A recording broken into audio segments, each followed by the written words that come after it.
Hello, everyone, and welcome back to yet another session on polity and constitution. I hope I'm audible as well as visible.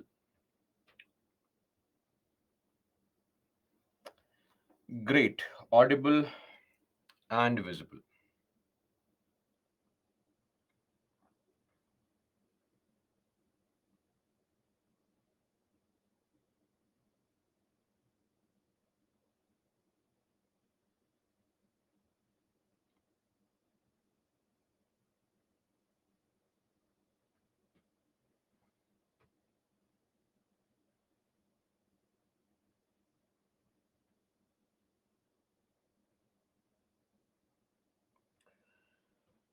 Okay, let's wait for those to join and then we'll begin our discussion for the day.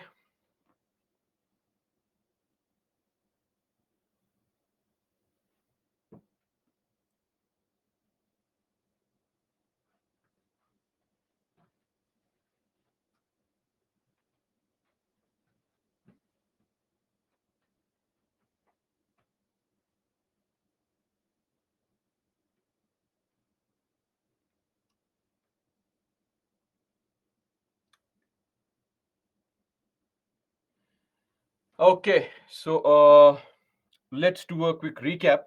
Others can keep on joining in the meantime. Now, in the previous class, that is yesterday, we had taken up for discussion the topic RPA, RPA 1950, the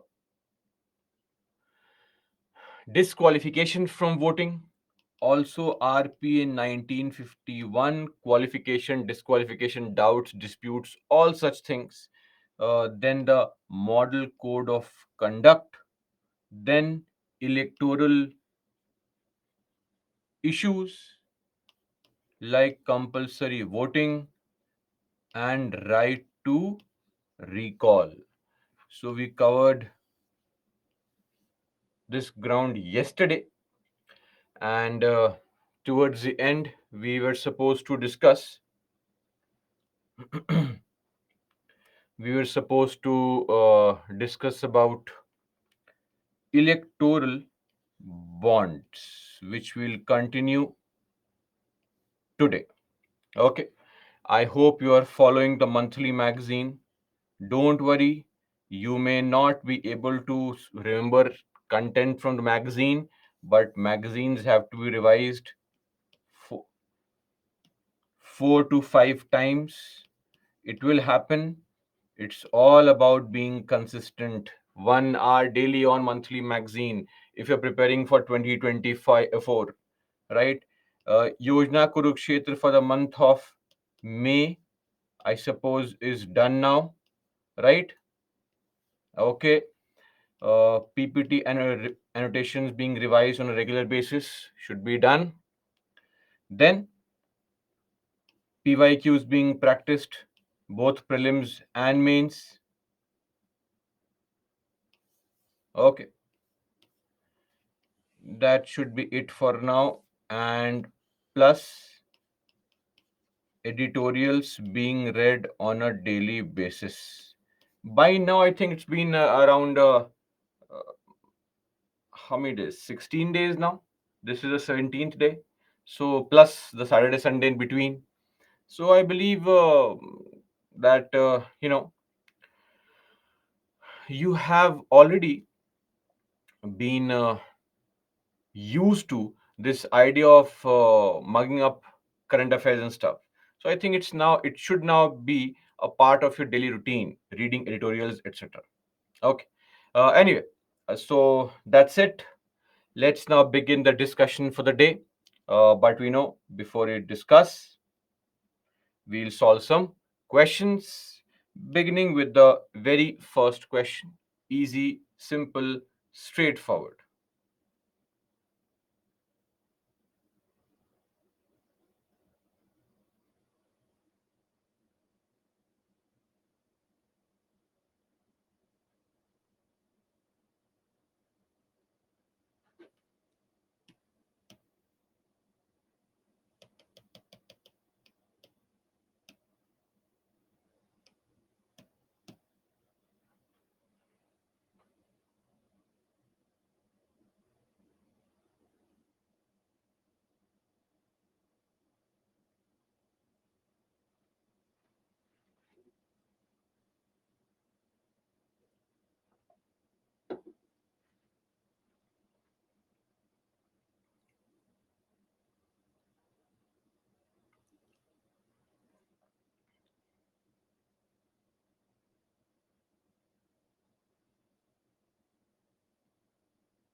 Okay, a lot of you got this correct. Others, I'm not sure what went wrong.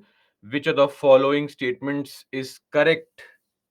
Removal of election commissioners is same as Supreme Court judge. Really? Removal of chief election commissioner is wrong.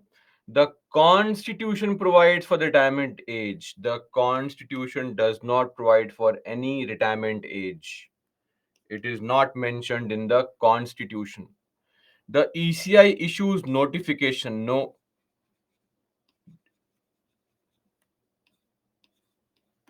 ECI announces the election. The notification is issued by the president or the governor. C is the right answer. Okay, moving on to the next question.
Okay, a lot of you got this correct. Again, some of you did believe that there were two statements which were correct. I'm not sure which is the second one that you felt was correct. Okay, statement one is correct. An award made by Lok Adalat is final and binding on all parties. Okay. Its decision is deemed to be a decree of a civil decree. Conclusion. Remember this word decree under Article 142. Conclusion of a civil court, and it deals in matters related to civil cases only, not civil only, compoundable criminal also. Then, once a litigant has approached the Lok Adalat for the settlement, he cannot go back to the court. Oh, cannot go back. Pathetic. Very bad. He cannot go back to the court. So, of course, he can go back to the court. The court's doors are always open. The phrase pre or the post litigative stage. This was also once a statement in a previous year question of UPSC, right, which we had seen in the class. So 3 is wrong. Only 1 is the right answer. Okay.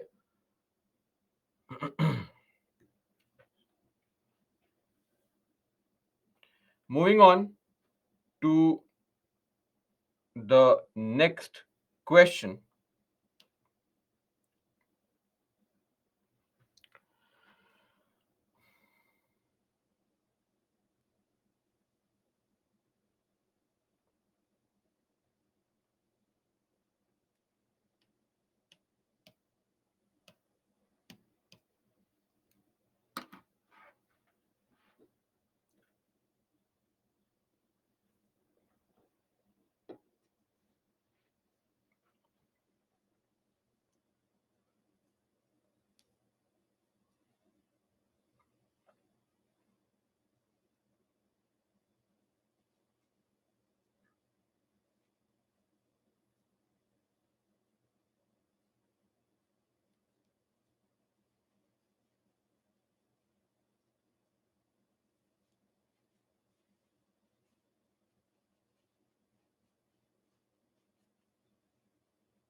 A lot of you have marked B, C, A. I'm not sure. Which statement did you feel was incorrect?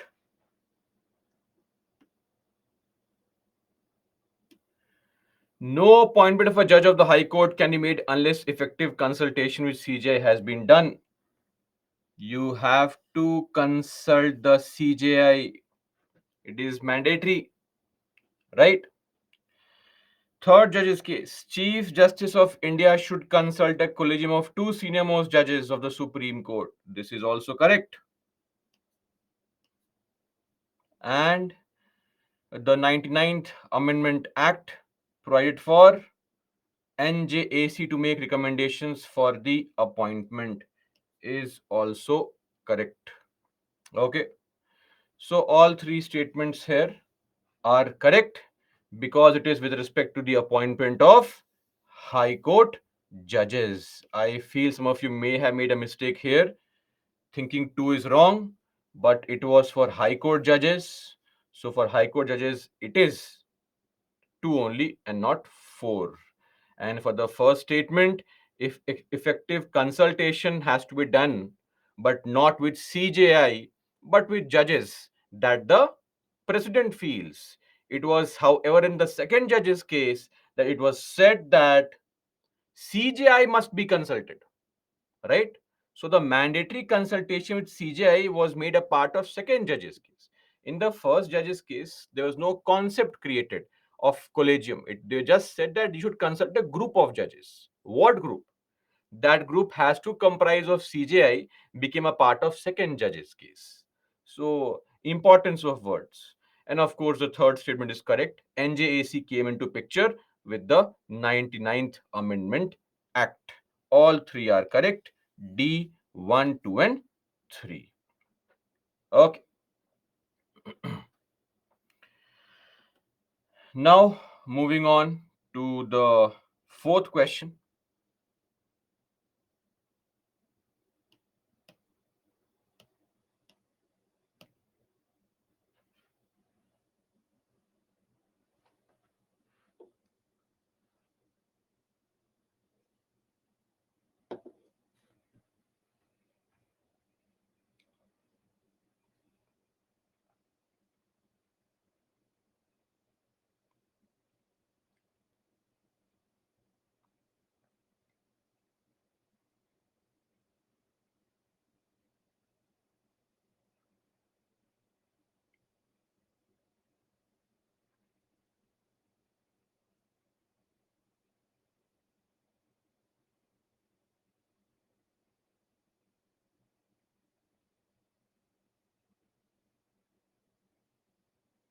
Okay, this was an easy question. Which of the following is not the purpose of constituting cabinet committees? So, reducing the workload is a purpose, in depth examination of issues is a purpose, sorting out issues and formulating proposals is a purpose, giving federal character to policy making, that is not really a purpose of cabinet committees. Their purpose is to ease the burden on the government with effective discussions amongst the ministers. And last question for the day.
Okay, a lot of you got this correct. Great. Some of you marked A also as the answer. Not sure why, but it's okay. As per the constitution, tenure of Rajya Sabha is 6 years. This is wrong actually. It is not as per the constitution, but as per section 154 of RPA 1951. Refer to the chapter Parliament, you'll find the mention of that statement. The minimum number of ministers in the Council of Ministers at the center must be 12 is actually wrong. It should be at the state level, in the states. It is mandatory for any person to be an ordinary resident of the state to be eligible for governor's nomination to the assembly. No nomination in the assembly, but in the council. So C is incorrect. There is no ground mentioned in the constitution for the removal of the vice president is absolutely correct. So some of you, I can see that they have eliminated these statements based on wrong reason, but then it's okay. Uh, I have explained the correct reason why these three statements are wrong. Okay, that's it. We are done with the 5 questions for the day.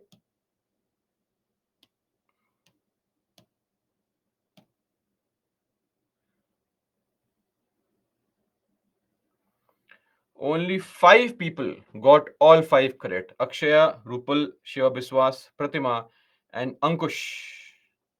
Then we have Nandita, Ilyas, Fani, Harshit, Chandrajyoti, Chandri, Lucky, Aditya, Kumar Vamsi, Meera Krishnan, Deepesh, Kirtana, Kaustav, Priyanka, Anuradha, KK, so on and so forth. Okay.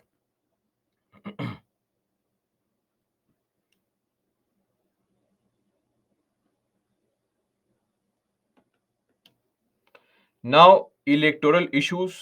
Back to the topic at hand. We had already seen compulsory voting. We had seen right to recall. Now we look at electoral bonds, not an issue per se, but the matter is pending in the court. We should know what exactly is this electoral bond. So back in the Finance Act 2017,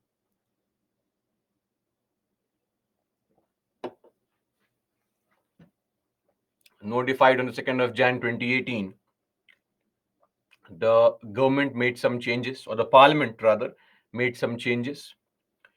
A cap limit was fixed on cash donations.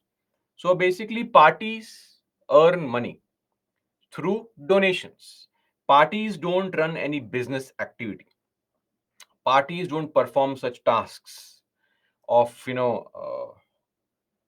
providing any kind of service for which they collect money. So they rely on donations. That's how they raise revenue. So you can give cash donations also, but cash cannot be traced. So earlier, the maximum limit of cash donation earlier was 20,000. Now,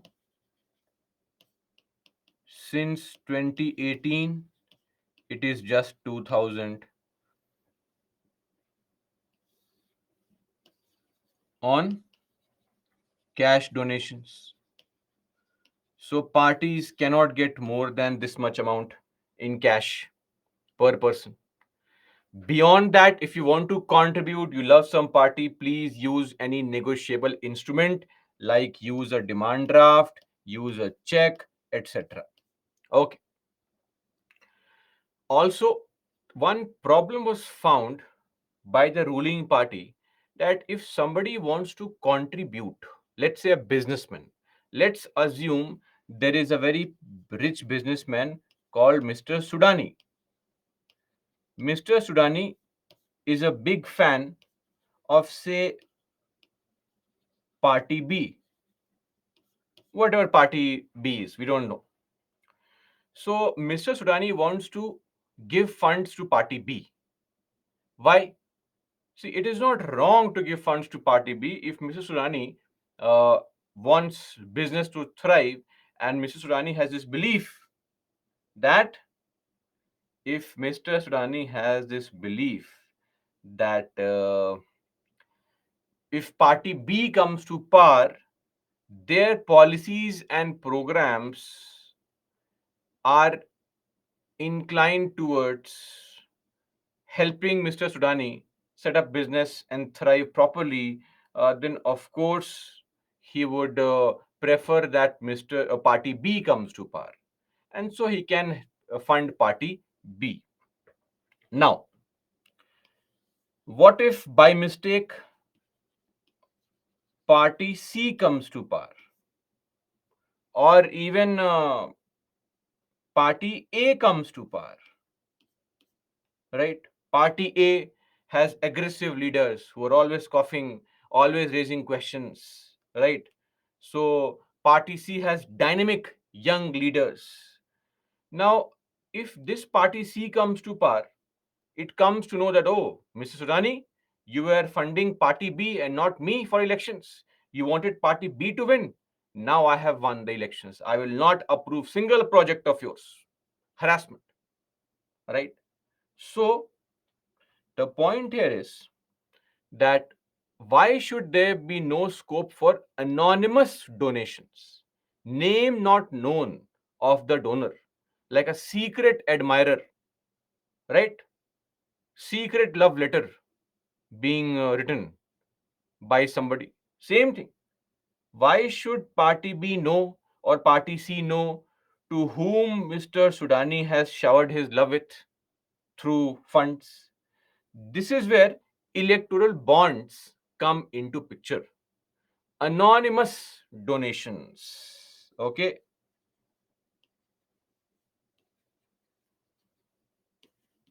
that is the whole point of what? Electoral bonds. So, what exactly is an electoral bond? This is an electoral bond. What you'll do is on certain days of the certain months in a year, you will go to some branches of a fixed bank. What days, what months, and which bank?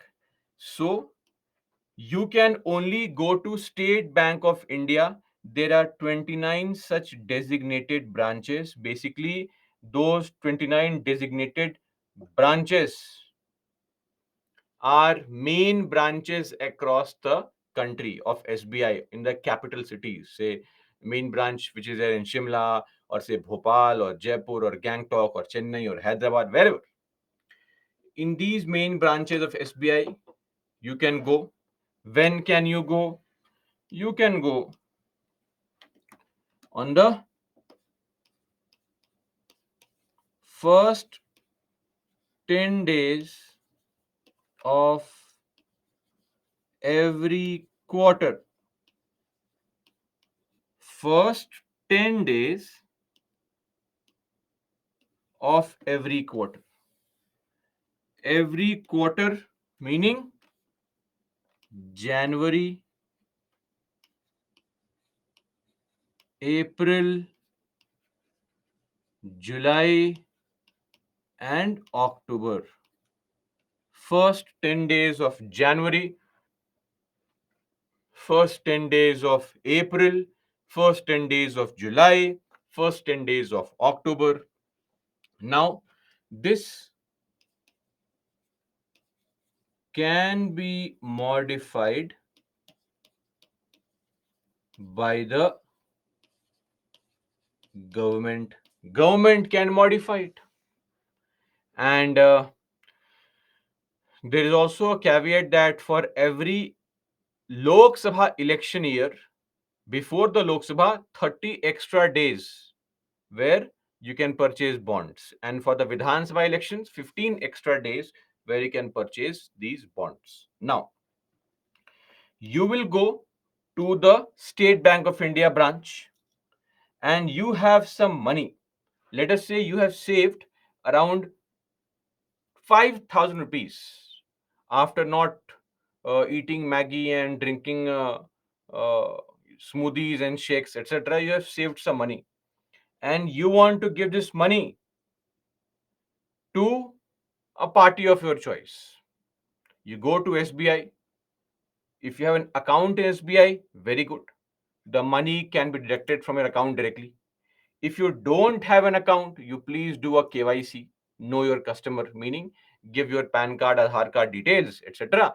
And then they will give you this piece of paper, which is called electoral bond. Okay, this piece of paper will be given to you in return for the money given by the what? Money given by the person, which is you in this case. Now you take this bond, go to BJP party office, go to Congress party office, go to Aam Aadmi party, whichever party you love, go and submit there. You can submit there, you can send it by courier or post. You can ask some kid, listen kid, come here, go and give this bond in that party. If you want to remain completely anonymous, it's up to you. Once you have given this bond to the party, so what is happening now is that the person is purchasing a bond. This person purchases bond from SBI and gives the bond to political party. Now SBI has your cash, the political party has the bond, EB. The party will go to SBI and say, take this bond, give me the cash. So party gets the money, and you have indirectly, through the use of a banking channel, given money to a political party, and nobody comes to know, right? Nobody comes to know where and who gave the money to the party. Anonymous donations. Clear? Now, this bond can be, of course, purchased for specific amounts only. This bond can be purchased only in the multiples of 1000, 10,000, etc. There is no upper limit. The only upper limit is your total money, your funds. If you want to donate 100 crores, do it. Purchase 1 crore worth bonds, 100. If you want to donate 1000 rupees, do it. Nobody is stopping you. It's your money after all. Then, this electoral bond does not have your name as a donor. So, the political party has no idea which person has given this bond. No idea whatsoever. Anonymous donation. Okay, done. And you cannot file RTI to force the bank to disclose this information. Clear? So, bank not covered under RTI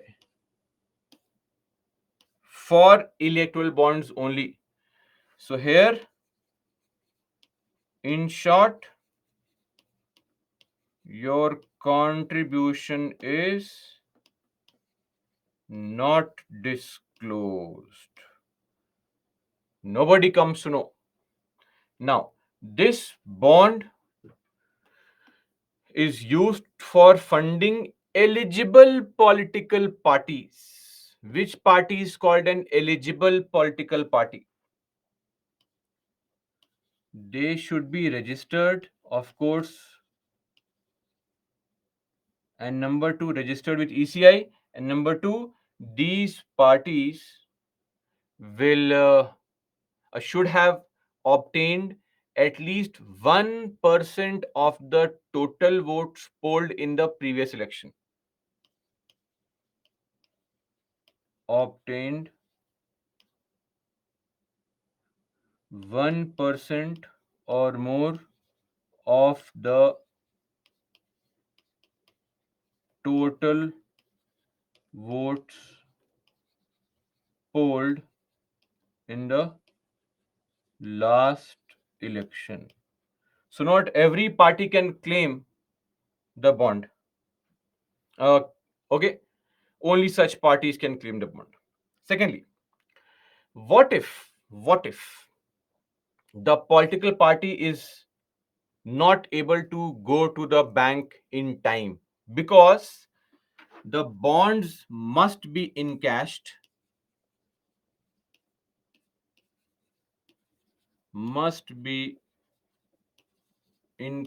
by the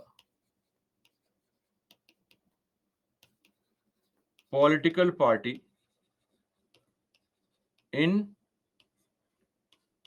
15 days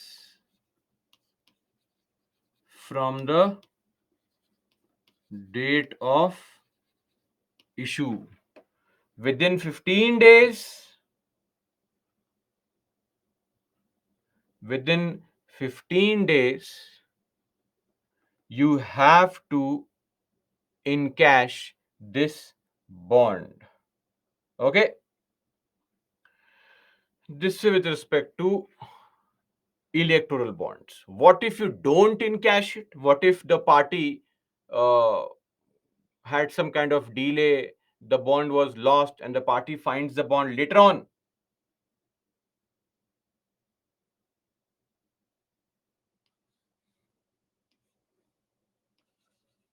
If not encashed, money goes into where? Prime Minister's Relief Fund. Okay, this is where your money goes. So you have indirectly contributed, to Prime Minister's Relief Fund. Clear? So this is with respect to electoral bonds. And this bond is a bearer banking instrument. Bearer instrument. What is a bearer instrument? If you find a note, a 500 rupee note lying on the road, anybody who picks up the note belongs to that person. Simple, right? Whoever bears it, whoever owns it, can use it. So, if you have gone to the bank, given money to the bank, obtained a bond, and you're going to your favorite party office to submit the bond to show your love, and let's say you're going to BJP party office, and some TMC fan meets you there, slaps you, and snatches the bond from your hand, as they usually do. I mean, as a person may do, right? This may happen. So the bond is snatched from your hand, and the TMC fan goes to his party and then submits the bond there. Now, in this case, the bond belongs to TMC. Are we clear? Whoever goes to the bank and submits the bond, the bank will give the money to that party only. Bearer,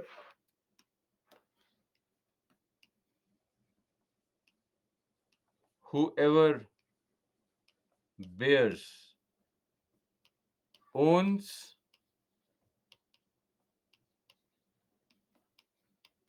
encashes it. Simple.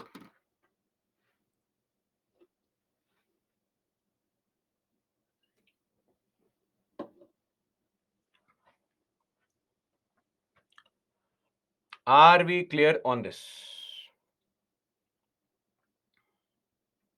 Any issues now? Encash means yes, eligible to collect. Bond does not contain any party's name. You can see this is the bond here. It's an actual bond. It does not contain any party's name.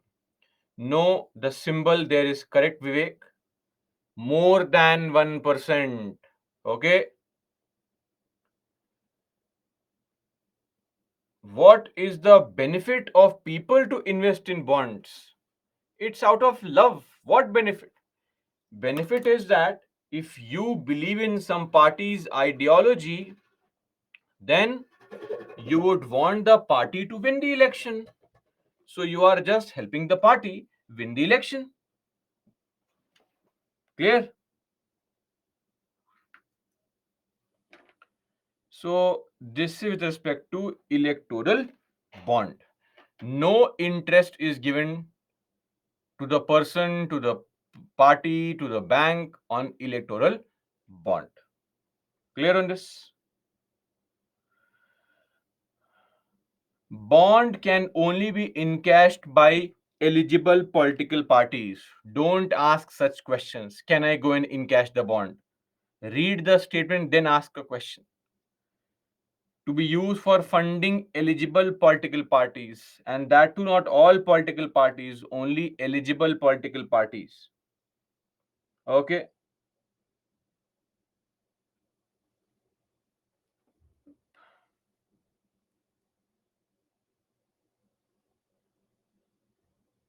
If the name is not mentioned, the bond, and how political party would know the source of money? That is what is the whole point. Did you not understand anonymous donation? The party need not know who has contributed. The party needs money, not the person who contributed. Simple. You just eat the mangoes. Why are you worried who planted the trees? Why are you worried what was the farmer's behavior? Right? Why are you worried whether the farmer was liberal or conservative? Let it be. Clear? So, anybody who goes to the uh, party, any party you like, and gives the bond there, the party gets the bond. That's it. Their task is done.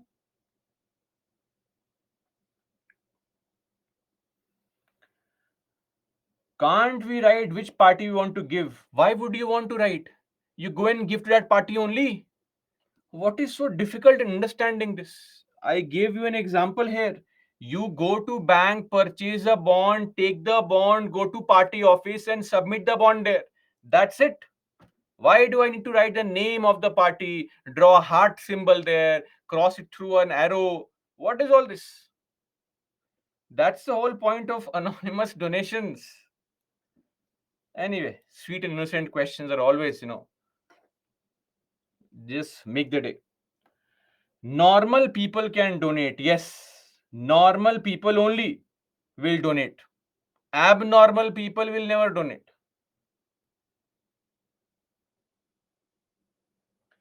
Any other specific concern?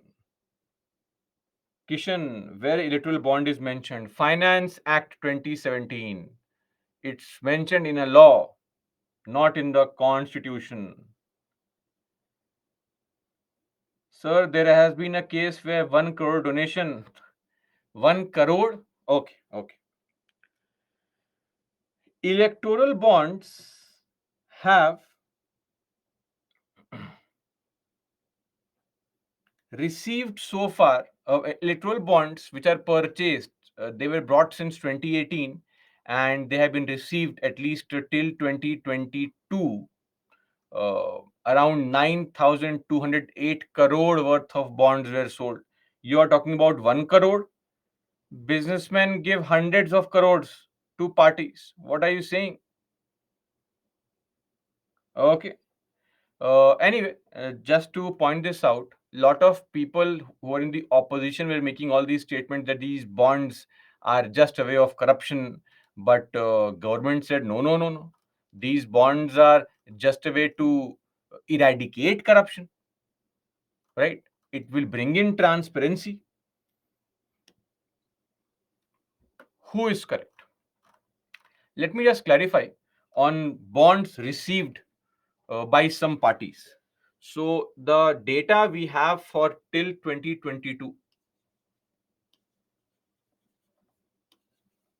or funds received. Let's write funds received. Funds received via electoral bonds till 2022, till last year.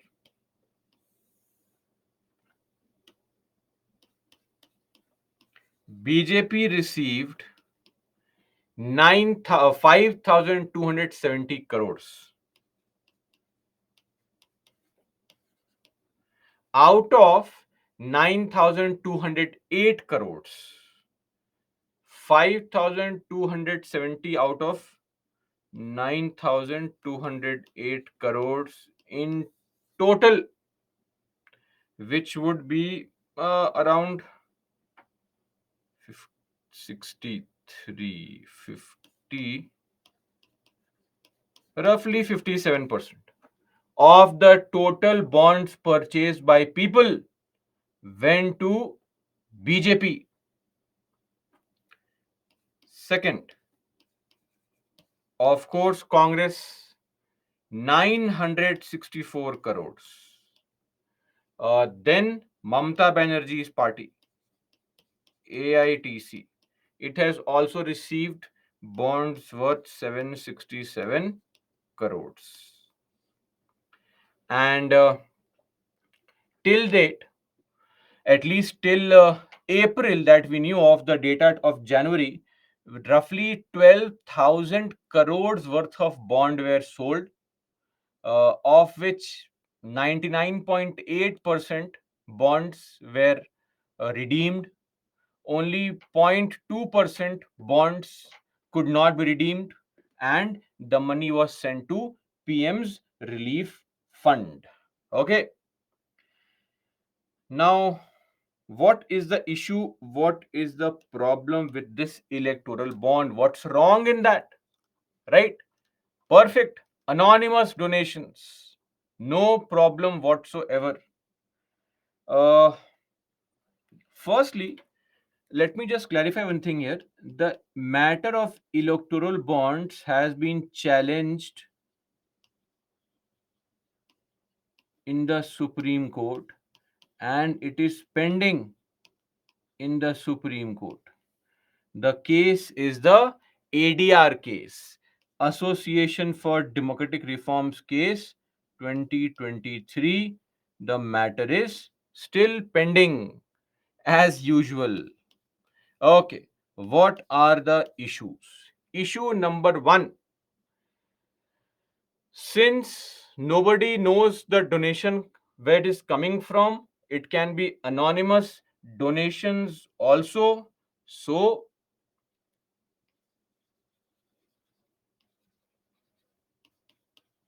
shell companies can be used for donations. What are shell companies? In your economics class, you'll be studying that. Companies which don't perform any task, they have been opened just for converting black money to white money. That's it. So, black money can be brought in the system via banking channels into white. Second, a very big allegation is that this bond is sold by SBI. SBI is a public sector bank.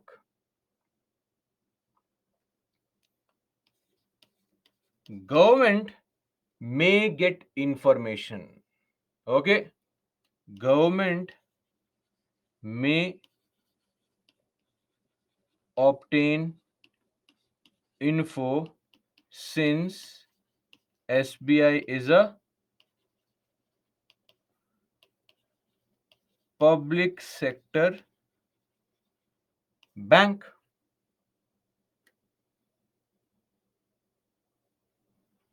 And number three, this may not be a very big issue, but still is an issue, because the question is that these bonds, after all, bank gets no interest. Bank is printing the bond, selling the bond, purchasing bond, uh, selling the bond to the person who is purchasing the bond, and when the party brings the bond, again redeeming the bond. Some staff in the bank in SBI is working for this. Staff in SBI is working. I know it's a misnomer. You may please don't find it funny. They do work. They're not always on a lunch break. Please don't think like this. Sometimes they work also. So those staff who rarely work, right? They have to work and provide for this purchasing and selling of bonds. What is the bank making in terms of money on this activity? Zero. Money comes from the person, money is given to the party. Bank is left with nothing. In the words of Babu Rao, money comes in one hand, goes from the other hand. What is left with the bank? Nothing. So, but the bank is bearing the cost of printing.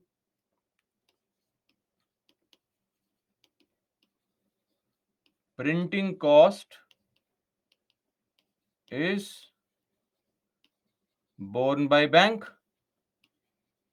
Bank bears a cost, which is actually taxpayers' money, people's money. Okay, there is no income tax rebate in purchasing bonds. Nobody is asking you to purchase bonds. Don't do it. Okay, nobody cares. You are purchasing bond and giving it to party out of your love for the party. Are we clear? This is just like pure charity. If you believe in the freebie system of Aam Aadmi Party, sorry, if you believe in the governance system of Aam Aadmi Party, you fund Aam Aadmi Party.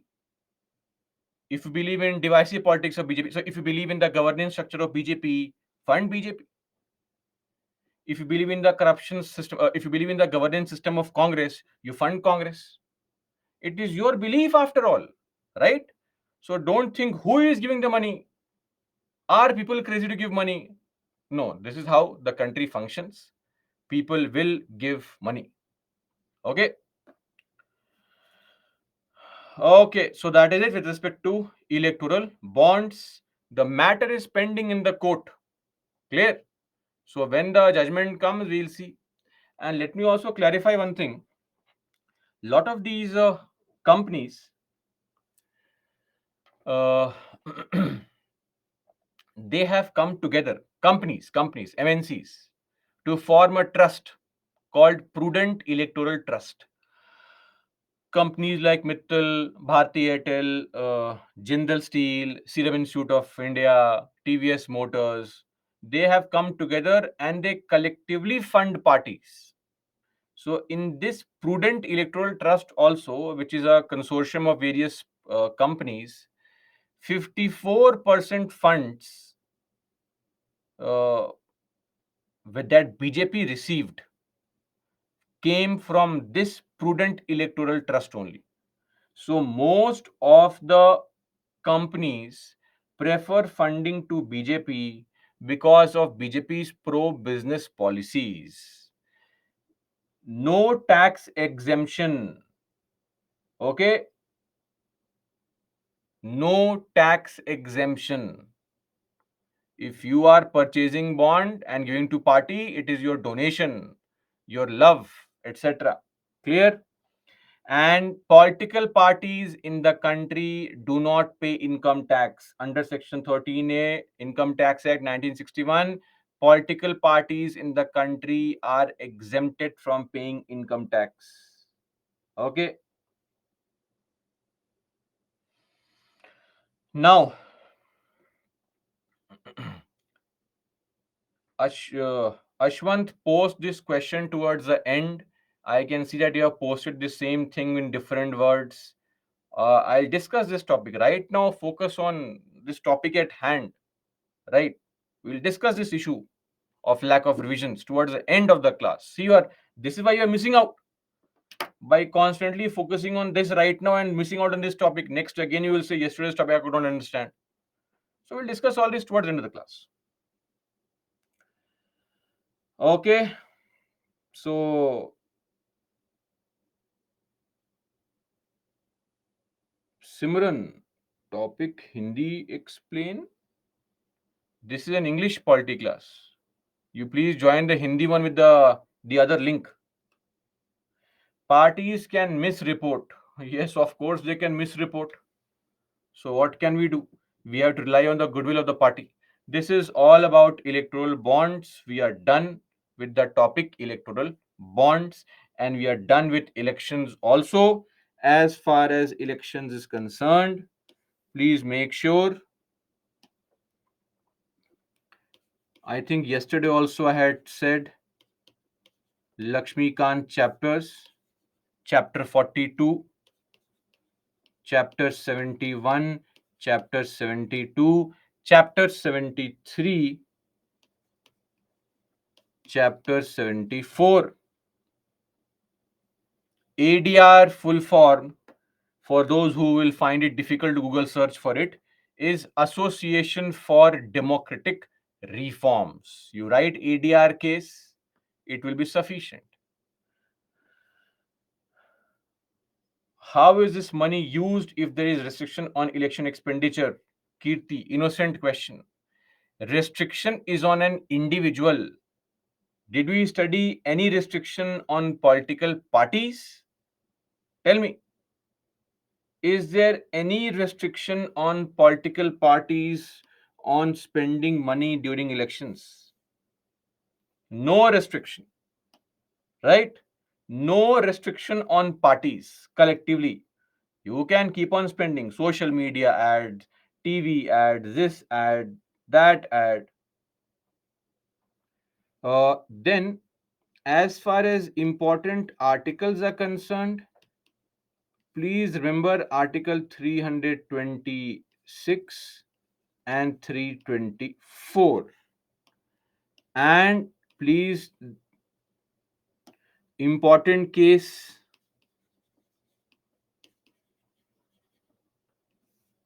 the only important case is the Lily Thomas case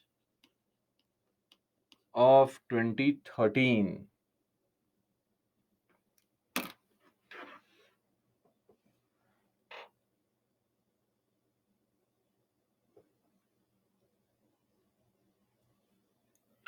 Done?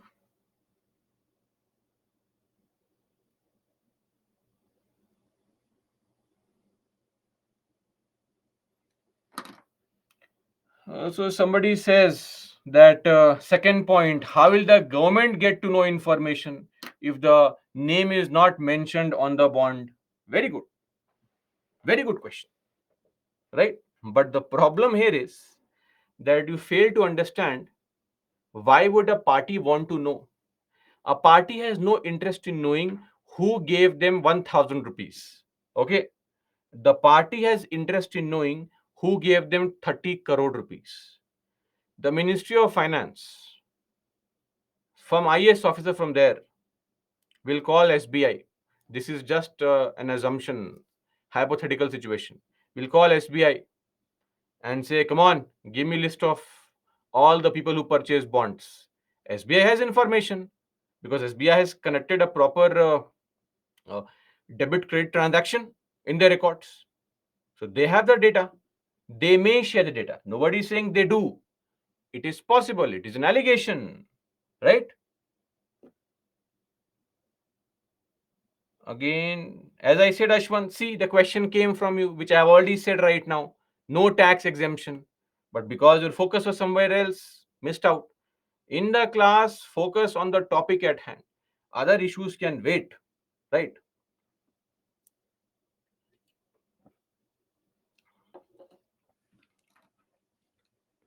Done. Why is printing cost borne by bank? Then who will print the bond? Should we print a bond as people of the country? Should Indian citizens have a printer in their house to print a bond? Of course, somebody has to print the bond, right? Anyway, that's it. Now, there's also a topic called simultaneous elections. Now, there is a video on YouTube recorded by me, no self promotion, just saving time. Question from simultaneous elections has already been asked in the examination in 2015 only, right? So, see the video and then accordingly attempt the answer and have the information. You should see the video, right? It is important because in mains the question has been asked, does not mean in the interview they may not ask you a question. So information must be kept with us. So please watch this video, okay, at your own leisure time. That's it. We are done with the topic elections.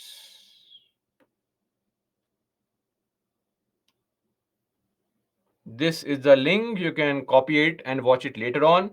Don't watch it right now. Right now, focus on what I am teaching in the class. That's it. Now we'll come to part 1 of the Indian Constitution, Articles 1 to 4, Union and its territory. So now we'll begin our discussion on the very first part of the Indian Constitution. Okay. Can we watch tablet video about simultaneous? Arey, watch any video. Information is important. Don't worry. Watch any video. Now, before we begin our discussion, let me just clarify on some things. I think a lot of you would know this, that British India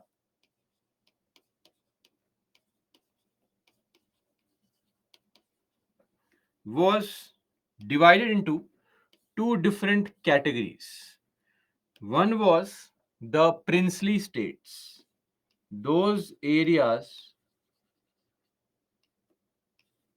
which were governed or ruled by the princes and kings. The other was governors' provinces. Those areas which were governed by the assemblies. They had provincial assemblies there with a governor, right? Local governments were established there. We had 17 such governors provinces and princely states. It was more than 550. 550 plus princely states. Somewhere 562, somewhere 565, somewhere 581, 550 plus princely states. It is these 17 governors provinces which were bifurcated between India and Pakistan. 11 came completely to India, Bombay, Bihar, Madras, etc. 3 went to Pakistan completely, that is Balochistan, Sindh, and Northwest Frontier Province, NWFP. And 3 were bifurcated. So 11 coming to India, 3 going to Pakistan, and 3 were partition. Total adding it comes 17. Which 3 were partitioned? Tell me, which 3 parts or governors provinces were partitioned? Bengal, Punjab, and Assam. These 3 were partitioned. Clear? So, after we became independent, India was different from what you know our country as of now. So, India right now is what? States and union territories.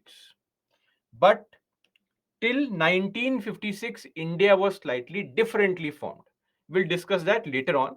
But firstly, our target is to understand what are these constitutional provisions mentioned under part 1 of the Indian Constitution. Okay, so now the time has come for us to discuss the very first article of the Indian Constitution. Article 1, name and territory of the Union. India, that is Bharat. See, we were confused what name to have, India or Bharat. We said, let's call it both. India, that is Bharat, shall be a union of states. Union of states. What is the meaning of this word union? Union word means no state has the right to secede, move out of the country, part ways with India. So no state has the right to leave India. Okay? This marriage has no divorce. Clear? States cannot claim independence at any point of time. Union. This also symbolizes that India is not a result of some kind of contract signed by independent countries coming together. No, no, no. That is not the case. And this is a reason why India is an indestructible union. The boundary can never be destroyed. Article 1 says that India is an indestructible union. Now, when you say that India, that is Bharat, shall be a union of states, next point is which states? What is their name? What is their boundary? The states and the territories thereof shall be as specified in the first schedule of the Indian Constitution. If you want to know the names of all these territories, the states, please refer to Schedule 1 of the Indian Constitution. So now we are looking into Schedule 1, which is what? List of states and UTs along with their territories. So names of all the states and UTs is mentioned here. Time for a quick revision of these schedules. Please tell me what is Schedule 2. Don't waste time. Schedule 2 is what? Salaries, allowances. Schedule 3 is what? Oath and affirmation. Okay. Schedule 4 is what? Allocation of seats in the Rajya Sabha. Schedule 7 is what? The three lists. Union, state, concurrent. Schedule 10 is what? Anti-defection law. Schedule 11. What is Schedule 11? 29 functional items on which panchayats can make laws, and Schedule 12 is 18 topics on which municipalities can make laws.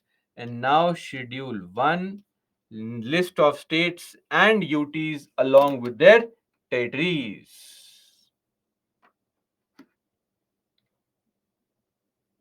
Clear? Okay.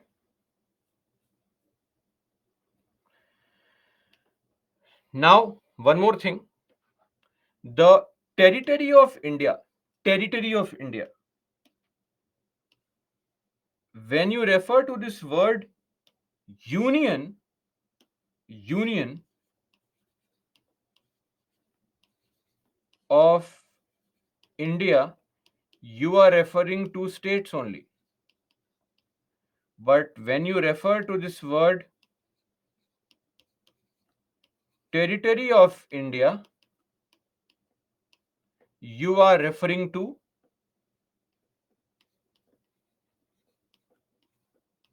states, you are referring to the UTs, and you are referring to any future acquisition. So the territory of India is actually a bigger term compared to what? Compared to Union of India. Union of India refers to just the states, but the territory of India refers to a larger area comprising of the states, the UTs, and if in future India acquires any other territory, that will also be a part of territory of India. Clear? Now coming to the next important article, which is Article 3. Article 3 of the Indian Constitution Extremely important article. Extremely important. In our country, states keep on fighting and claiming sovereignty. We are sovereign. Don't interfere in our parts. Federalism, blah, blah, blah. All this nonsense they are claiming always. It is good also. We need to have autonomy. But frankly, when you read Article 3, you'll realize what powers do states have. Article 3, Article 2 is not important, don't worry. Right? We have Article 2 just for those who may feel, what is this Article 2? With no interest of knowing, I know what your underlying motive is in most cases. Article 2 refers to admission or establishment of new states, which reads that Parliament may, by law, admit into the Union or establish new states on such terms and conditions as it thinks fit. Okay, so Article 2 talks about how India can admit new parts inside India on democratic pattern. Anyway, not important. Article 3, formation of new states and altering area, boundary, or names. If today you want to bifurcate UP into 5 different parts, or Tamil Nadu into 2 different parts, or you want to change the name of Tamil Nadu, which is causing so much of concern, fight between the CM and the governor also. Why are the states fighting? States have no power. Parliament may, look at this, by law, not even a special majority. By law means what?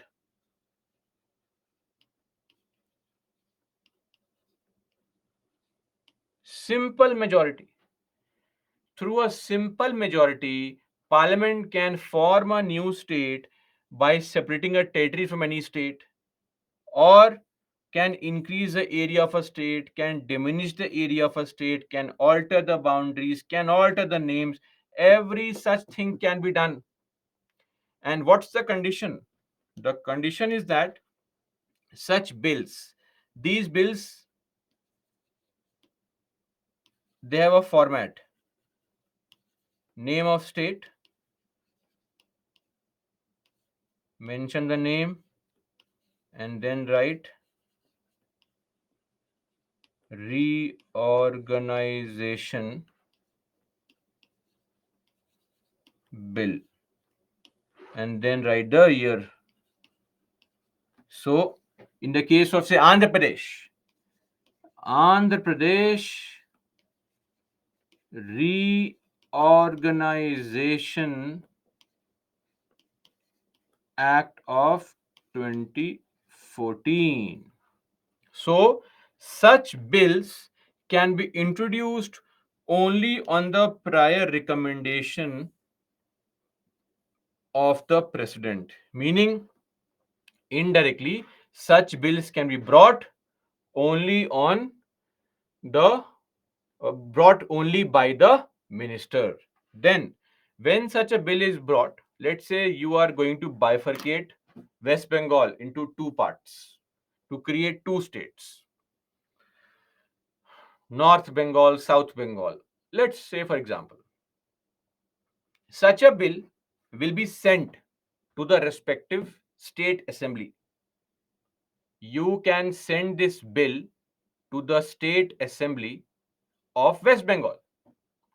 The West Bengal State Assembly will then do what?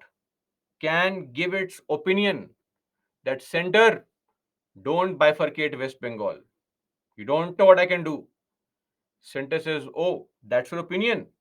I don't care. I will bifurcate. The opinion of the state is not binding. So tell me now, what is the power of the state here? Nothing. Your survival depends on center. If the center, through a simple majority, passes this bill, the state's name, boundaries, everything can be modified.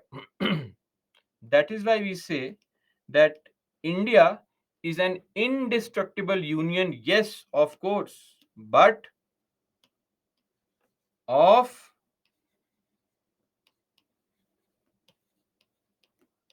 destructible states. This is Article 3. Article 1, Article 3. And this is a very interesting feature of a country which is more unitary than federal, because you have not given any kind of power to the states.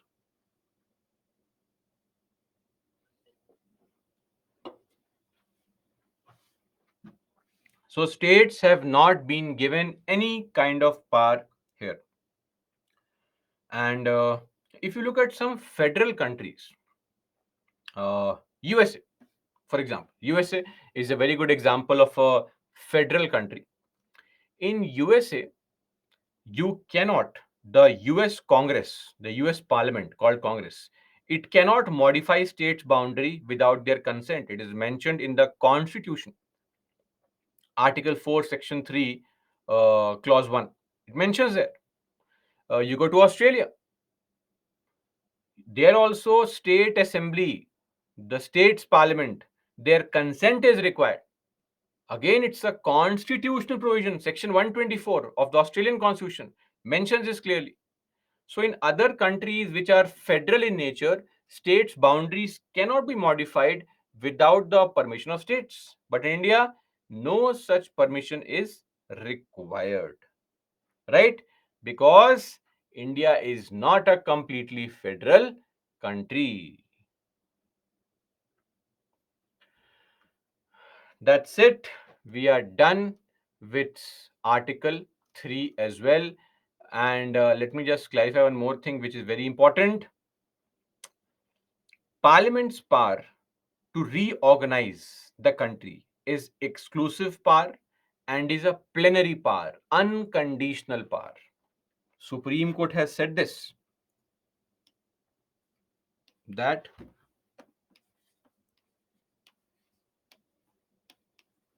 Parliament's power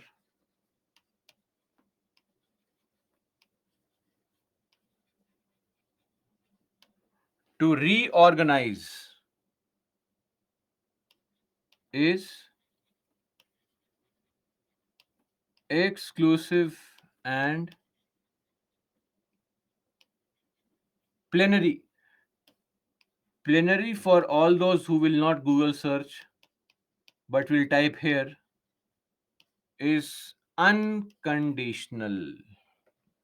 This was said by Supreme Court in 2006. There was a case called Mulla Periyar case of 2006. Case not important, statement is important. Okay. This is with respect to what? The constitutional provisions. Now, one very important point that you should know, just as a point, I mean, it's not that the story is important, the point is important.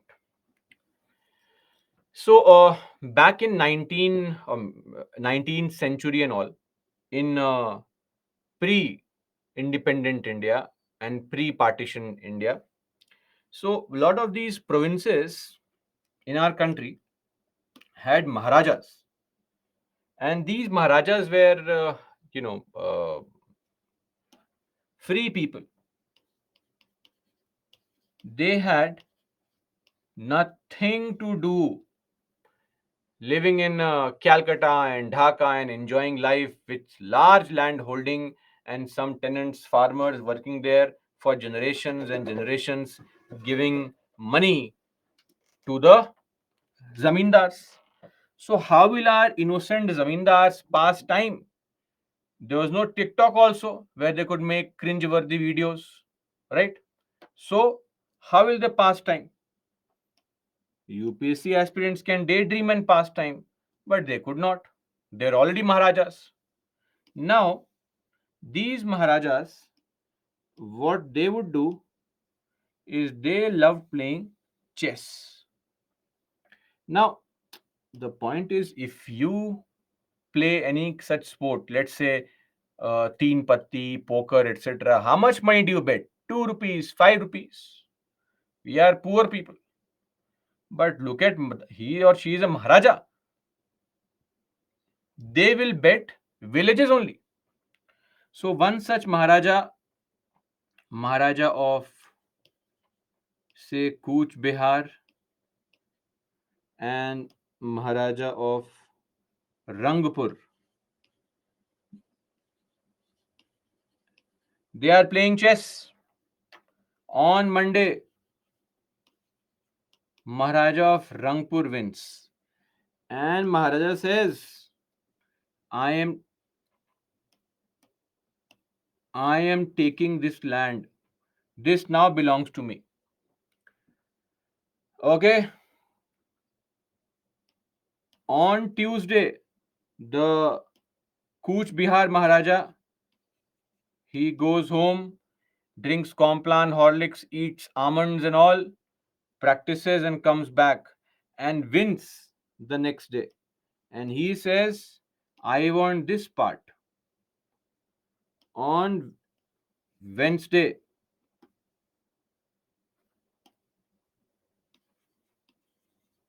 again Rangpur Maharaja wins. He says, I want this part back. Now look at a situation like this. People of this area, they now belong to which state? Rangpur, because this land is Rangpur, which is surrounded by Kuch Bihar on all sides. This is called an enclave. What is an enclave? Enclave is a piece of land, territory, surrounded by one common foreign land on all sides. Now look at this here. These people here, they belong to Rangpur, surrounded by people who belong to Kuch Bihar, who are surrounded by people belonging to Rangpur. What is this drama? And see, people had no idea that their Maharajas are exchanging land. And today you are imagine India does this. Today you are an Indian citizen, tomorrow Pakistani citizen. Next, again Indian citizen, Pakistani citizen. This was happening. And when India tried to go for partition, we called, not we, the Britishers called Sir Cyril Radcliffe to draw the boundary lines. And he drew the boundary lines. He had never been to India. That fellow had no idea about India. And Britishers said, oh, this is going to be such an amazing thing that a neutral person would come and draw these lines and create animosity in the country. But anyway, we can't blame Britishers for something which was inherently wrong in our society. Till when can we keep on blaming Britishers that they created a divide in the country? If a divide exists, it will be used by your enemies, of course. If there is no divide, enemies can do nothing about it. So let's not blame Britishers always. We have to also uh, take the responsibility of what is happening now, own it. So anyway, on paper, Sir Radcliffe said, Cooch Bihar belongs to India. Rangpur belongs to East Pakistan. Now look at this. If you say Rangpur belongs to Pakistan, on paper, this is also Rangpur. So these people are now Pakistani citizens, surrounded by Indian citizens. So maybe to go to the next door shop, you need a visa, passport, because it is a part of India. Sounds silly, right? This is what was happening. Then there were certain areas while drawing lines, some mistake was made, some line is left blank. One such thing was Berubari Union. Berubari Union was a part of Jalpaiguri district, Thana number 12. So it should have ideally been in Pakistan, logically, but there was a confusion. So Nehru said, okay, bhai, you take this Berubari Union. Be happy. Don't fight. Don't fight. But Pakistan is Pakistan, right? How will they understand things nicely? But anyway, this was an advantage for them. So they said, okay, okay, yes, yes, give me the land. So Nehru signed an agreement with Pakistan called the Nehru Noon Agreement. Now, this is not really important. You'll be studying all this in your IR classes. So there it may have some consequence here. no importance. So there was an agreement called Nehru Noon Agreement. Actually, let me just tell you something very interesting. This agreement done in 1958. Nehru was the first PM of India. Noon, it's not afternoon. Firoz Shah Noon. Okay, Firoz Shah Noon was the seventh Prime Minister of Pakistan. Seventh. Within 10 years of their independence, they had already seen seven prime ministers. We knew very well where the country was heading. And that is why, whenever anyone says, we should attack Pakistan, don't do anything to Pakistan. Please. The country will let the country face the natural consequence of demise. The country is moving towards its demise peacefully. Let's not touch it. Let's not do anything. It will die on its own. No problem. So this agreement was signed, Nehru Noon Agreement, and India was giving land to Pakistan. Parliament became very angry. How dare you? Without Article 3, without Parliament by law, you are trying to reduce, alter the boundary of the state in the country. Please bring a bill. Don't go for executive orders. Nehru said, bill for settling international disputes. Parliament said, yes, because you are modifying the boundary. You are altering the boundary of a state by giving some land to a foreign country. Nehru said, let's do one thing. Let's ask Supreme Court. Supreme Court of those days, not the woke and liberal Supreme Court of today, those days. So, Supreme Court was asked by the government, which article? This is what is an example of presidential reference. Which article is this? Tell me, innocent aspirants. Shri Hari, the only right answer so far. Okay, Bhavan, Sovik, Raghav, Shriyank, Meera, Janvi, Pratik, Ilyas, Beauty, Kishan. Okay, this is Article 143. So Supreme Court sought the advice. Supreme President sought the advice of Supreme Court. Tell us, we are planning to give Berubari Than number 12 to Pakistan. How should we do it? Simple majority or executive order? And Supreme Court, being Supreme Court, said none of the above. Amendment to the Indian Constitution, Article 368. So Supreme Court said that if you want to settle any boundary dispute involving ceding, giving up land to some other country, then it can only be done through Article 368. And the result of this was India passed Ninth Amendment Act 1960 to give Berubari Union to Pakistan.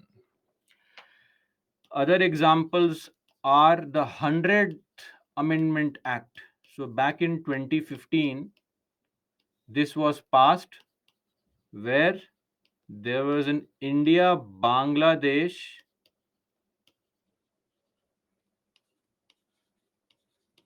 land boundary agreement, where India gave up around 17,000 acres of land enclaves.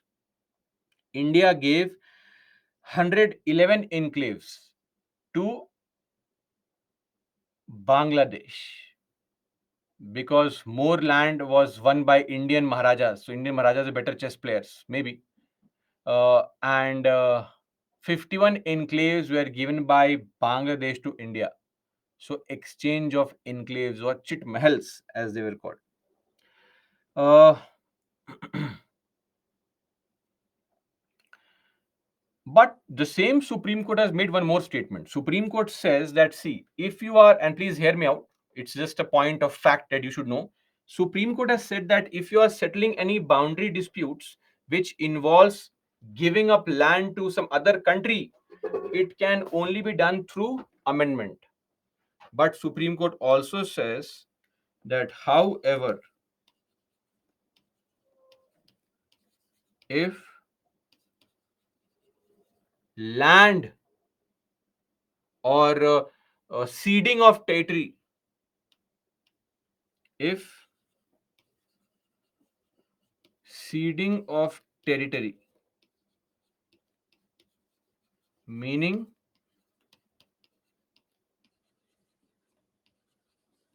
giving up land, is not required, then executive action to be sufficient to settle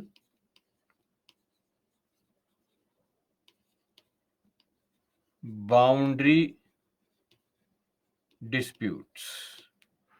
This was said by Supreme Court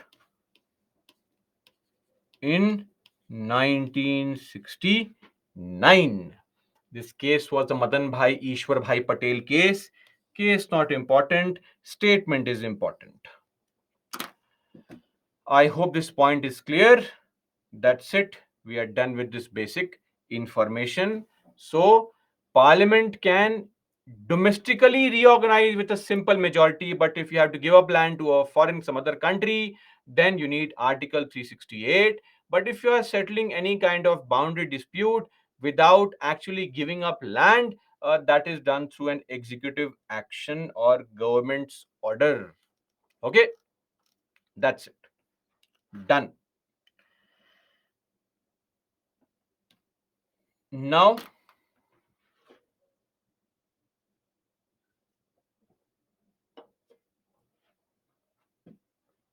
as we had discussed initially, that when it comes to uh,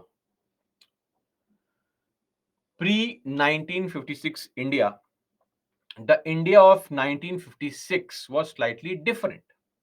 The India before 1956 was not the India that you see now, states and UTs. That India was categorized into four groups: Part A, Part B, Part C, Part D. Part A comprised of those areas which were earlier British provinces. Okay, nine such parts were created. Areas were there. Part B comprised of princely states or group of covenanting. What is covenanting? Coming together.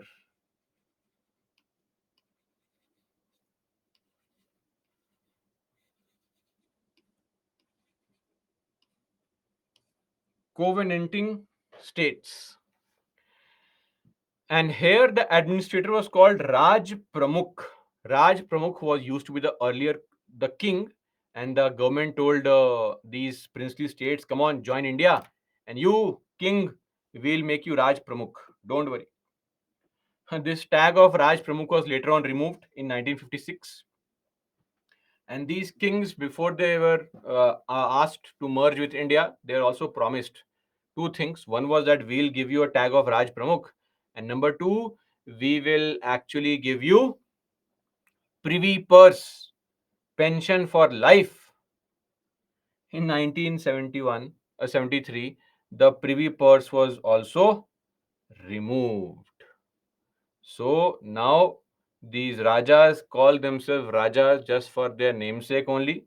You'll find across the country there are some areas where they are still being referred to as Raja, Rani, Princess, etc. These days are their days of atrocities, etc. are gone, gone for good. Complete equality. We don't have Rajas and Ranis anymore. Okay. Number three, the smaller princely states or the smaller provinces directly controlled by the center, those were put under Part C with a chief commissioner. Okay, this is what is now UTs. And Part D had only one area, that was Andaman and Nicobar Island. This table is not important, just this fact is important that before 1956, India did not have states and UTs. It just only had Part A, Part B, Part C, and Part D category of states. Clear? That's it. Now, coming to a very important element, linguistic reorganization. Linguistic on the basis of language.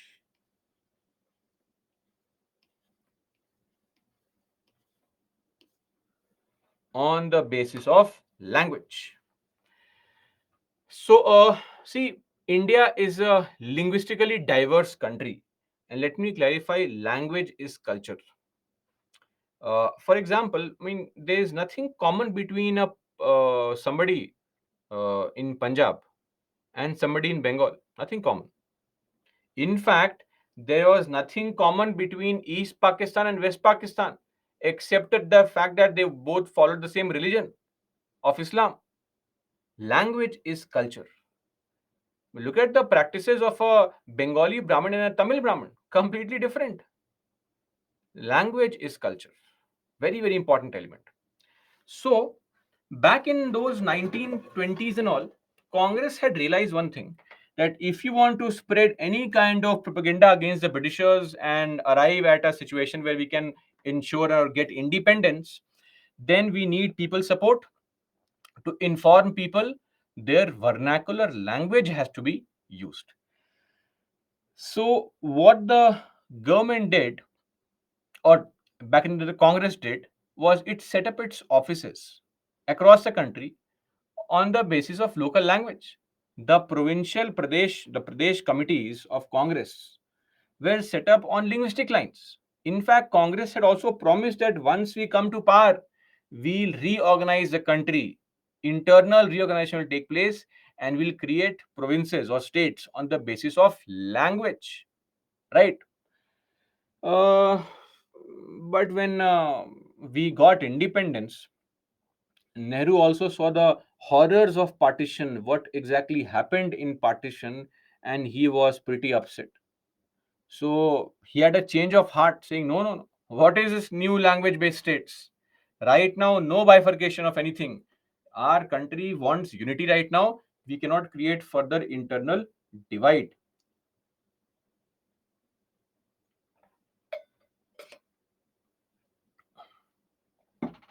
So, what happened was people demanded this, especially in the southern part of the country, in the Madras province. Lot of Telugu speaking people also lived in Madras province. These people felt that if we are a part of this larger Madras province, how will we be able to get government jobs, be a part, play some role in politics, etc.? Because the Tamil speaking people will completely overtake, capture us, control us in all aspects of governance in the province of Madras.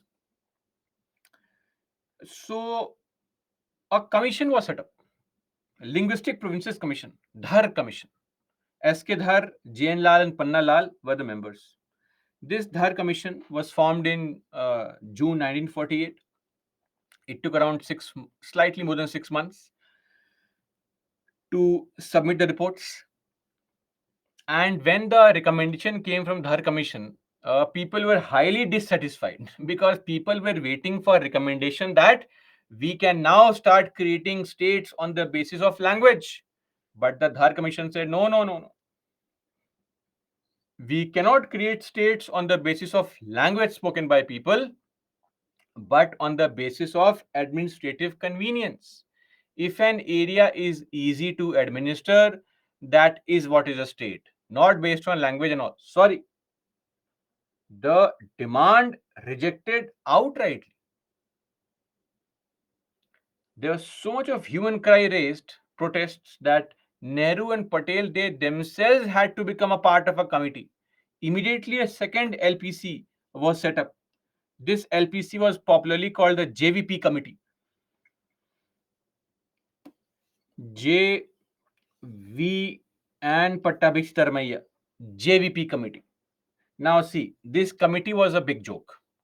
Nehru and Patel very clearly had mentioned their opinion on so many occasions that we will not create any more divide right now. If we create more states on the basis of language, it can jeopardize the national unity right now. We cannot balkanize the country. We need some form of unity. We don't want to create nation within a nation, sub nationalistic feelings. So their opinion was publicly known.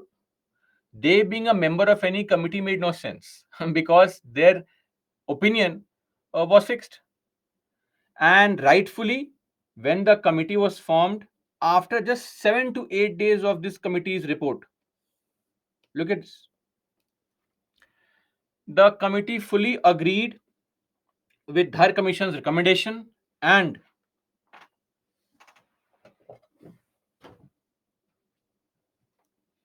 said that the language based states, sorry, we cannot have language based states. It formally and officially rejected language as the basis of for reorganization. Rightfully, this was what was expected also. When the JUP committee's report came out, people went crazy. What the hell is this? And especially in Madras province, the Telugu speaking people, huge protests.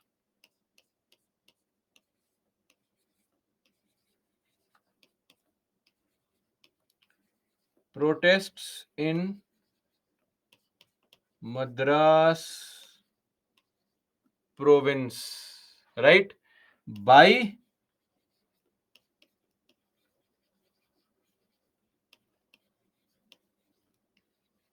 Telugu speaking people. This protest was led by Swami Sitaram. So Swami Sitaram sat on a fast unto death. Those were the days of going on a fast till you die. I'll fast. I won't eat anything. So Gandhiji loved this. I mean, Gandhiji performed this a lot, and his demands were usually met. Right. So, like, in your school days, college days, you would say, "I will not eat," to your mom, showing all this nuisance, and then your father came, and then you started eating immediately. Right. So, anyway, fast unto death. Like when you fight in relationship, you'll say, "No, I will not eat until you eat," and this nonsense happens, right?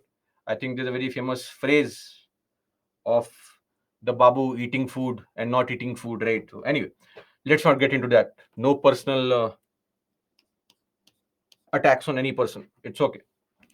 So then when Swami Sitaram was sitting on a fast, 15th of August 1951, the fast ended.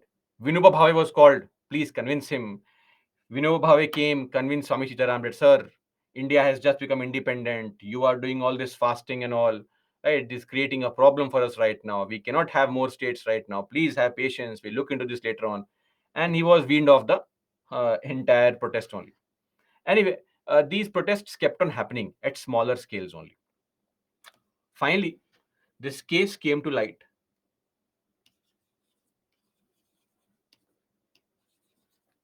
That one person,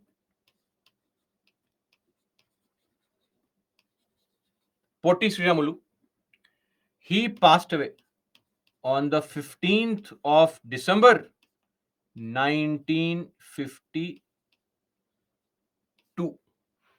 On this date, one person, Poti Sriramulu, who was a former Congress party member and a railway employee, he was sitting on a fast for demanding a separate state for Telugu speaking people. And he passed away. See, a lot of people had gone on a hunger strike. Gandhiji on a regular basis. But never had he, I mean, I'm not saying he should have passed away, right? So never had he ever faced such problems. but because people always accepted his demands. But it was only after this issue, once Potti Sriramulu passed away. Potti Sriramulu, before somebody's sentiments are hurt. Uh, uh, Before he passed away, people did not really know that somebody was protesting. It was only after his dead body is being taken up for cremation that people realized that, oh, somebody has given up life for a cause. In modern India, nobody had died while on a hunger strike. Nobody. We did not know of a single case. Just one case, Jatin Das. Right. So that was the only known case of an Indian giving up life for a cause. On the 13th of September 1929, with Bhagat Singh and Sukhdev, Rajguru, all these people in jail. So they were protesting against the ill treatment and the differential treatment of Indian prisoners and the British prisoners. Jatin Das was one known case where somebody died. And now in independent India, somebody giving up life for a cause, it was huge. And violence broke out. After 56 long days, reports started pouring in that he had been on a hunger strike for 56 days. And finally, the government had to accept that demand, and this led to the creation of Andhra state. Andhra, not Andhra Pradesh. Andhra. That's it. Telugu speaking people. On the 1st of October 1953. And this was with the capital, not Hyderabad. Capital was Kurnool. But one point is that if the government accepted one group's demand to give them their own state based on language, other demands would start coming in, right? Amar Jeevi Pottisriamulu has led uh, through his sacrifice of life the creation of Andhra state. Other demands had to come in. So government said, okay, okay. Since we accepted one demand, other demands will come. So let's do one thing. Let us set up a proper commission only. The commission can give us recommendations on what exactly will or can be the criteria to create more states. So we set up the first and the only states reorganization commission in the country called Fazal Ali Commission. Fazal Ali was a former Supreme Court judge, came from a very rich, affluent Bihar Zamindar family. K.M. Panikkar and H.N. Kunzru. This commission was appointed in the aftermath of creation of Andhra State. Andhra State was created in October, and the commission was appointed in December. The commission took around 20 months to give its report, 18-20 months, and this commission gave certain recommendations. Number one, the commission said, see, one language, one state, this is not possible. India has so many languages. Sorry, this is not possible. But language can be a criteria. If a very large group of people speak a language, for you, we can have a state. But we can't do this that we can have one state for every language group. No, that's not possible.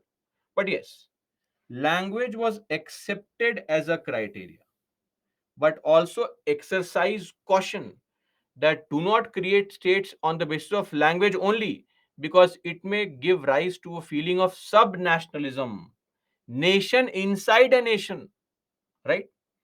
We also have to take into account administration and financial viability. What is financial viability? The state that you create should be able to exist on its own. Okay? on its own. Take an example of Delhi. So, one of our very popular chief ministers of this country, right?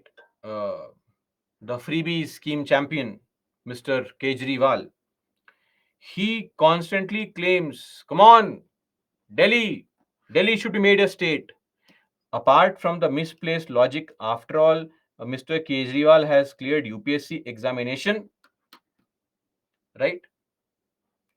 Mr. Kejriwal has cleared the UPSC examination. He should know better that a national capital cannot be made into a state. But anyway, when you create a state, you should also have resources in the state for the state to survive on its own. Look at Delhi, for example. I'm saying Delhi, the territory of Delhi, NCT of Delhi, not the NCR region, Noida, etc. No, just Delhi. What does Delhi have? Nothing. Delhi only has shops, food joints, and coaching institutes. How is Delhi generating revenue and resources? Delhi has to depend on power, electricity, water on the neighboring states. I remember back in the 2016 period, Jat Andolan, uh, the water supply to Delhi was cut for 2 days, and Delhi was without water. So you can't create a state like that. The state will constantly be dependent on what? On neighboring states and center for funds. It will always have a perpetual begging bowl in its hands. Please, funds, money. So create states, but they should be able to have some revenue generation on its own also. And what is this A, B, C, D and all? Nonsense. Part A, Part B. Remove all this. We should have states and some areas directly controlled by center. We'll call them union territories. This was the recommendation. The government accepted the recommendation through the passage of the 7th Amendment Act and a law called the States Reorganization Act. Part A, Part B difference was removed. Part C states were abolished, mergers, etc. happened, and the result was on the 1st of November 1956, 14 states and 6 union territories were created. These were the original 14 states created: Andhra Pradesh, Assam, Bihar, Bombay, etc. And this is the list of the original 6 UTs: Andaman Nicobar, Delhi, Tripura, Himachal, Manipur, Lakshadweep, Minicoy, and Amindivi Islands. Okay, that's it. Here also, further,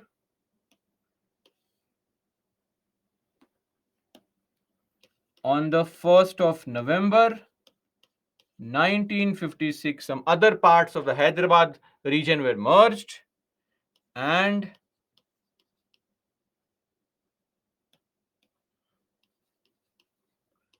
finally Andhra Pradesh was created with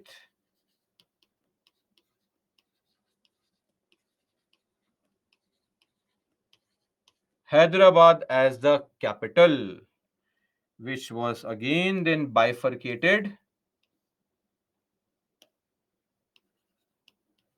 in 2014 into Andhra Pradesh and Telangana.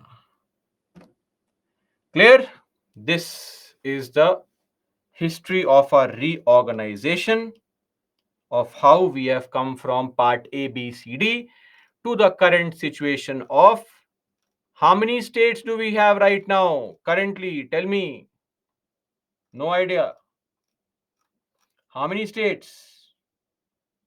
Very good. 28 states. We have currently 28 states and 8 union territories. So, originally and currently 28 here. Currently 8 here. One more thing. In your book, Lakshmikant, you will find this chapter 5, which talks about all these things. And after chapter 5, you have further reorganization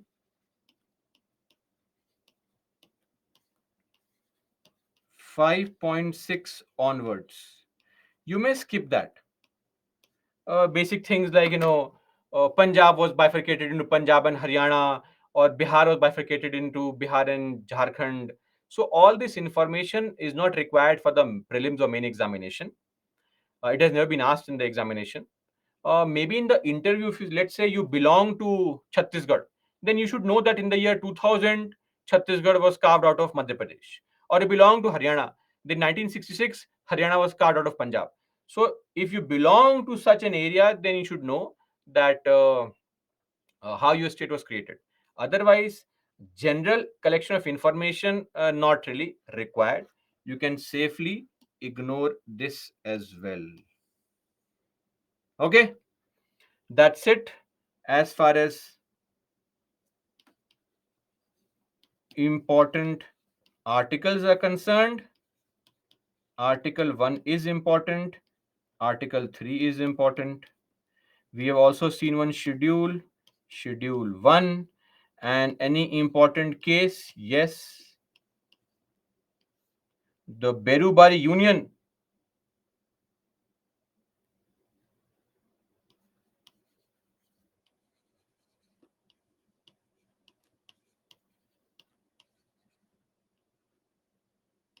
(1960).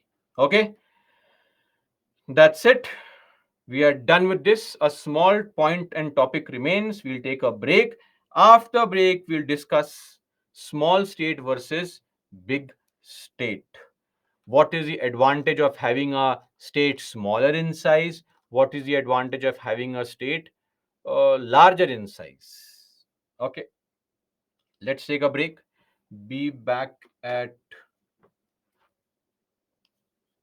8:08 and we'll continue our discussion further. Yes, if you belong to any state, you should know the history of your state for the interview, not right now. Okay, and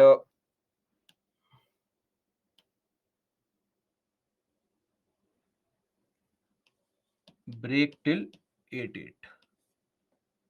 Clear? Sir, I think, Shivani, we have 9 UTs currently. Thinking is a great thing. Keep on thinking. But we have only 8 UTs. Don't think wrong things. Please. Break, please, guys. Be back at 8:08.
Tulsi, committee, there were 16 states and 3 UTs. Committee, not committee, commission. SRC gave recommendation.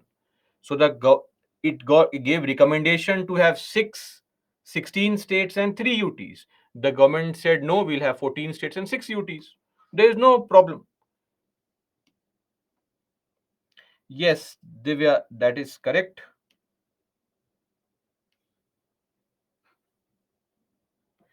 Rights issues in the preliminary examination refer to the topic fundamental rights and the interpretation of fundamental rights. We'll discuss that under fundamental rights. Yes, Vejshri, it is important for your interview. It is, Kishan, firstly, it is not really relevant as a chapter. It is self explanatory. Understand it, and it can be skipped also completely. That book is not a book prescribed by UPSC. Let me again clarify. So we are covering UPSC syllabus, not Lakshmikant. Okay? Yes, Ragini, these topics are covered under post independence also. But if I don't tell this here, you will say nothing is being taught, right? So that is why. What sort of political party question mark? What is the meaning of this?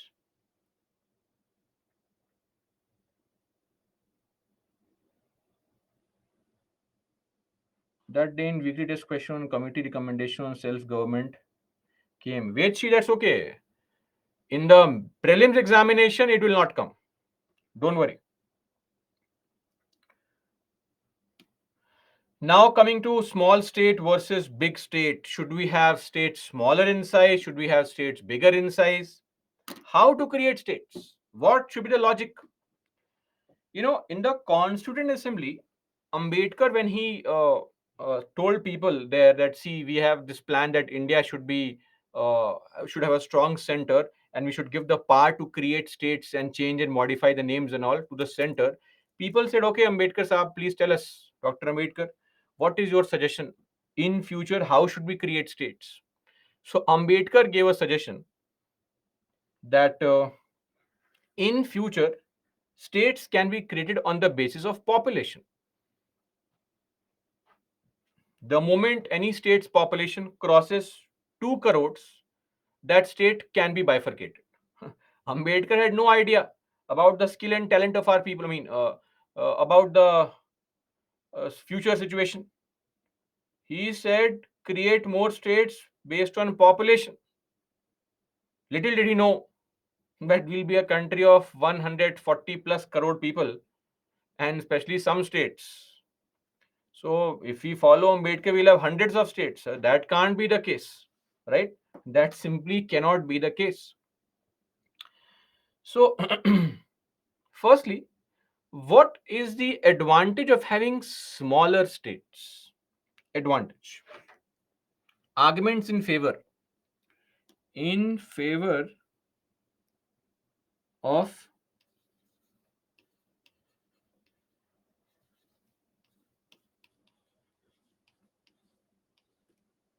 small states. Very first advantage is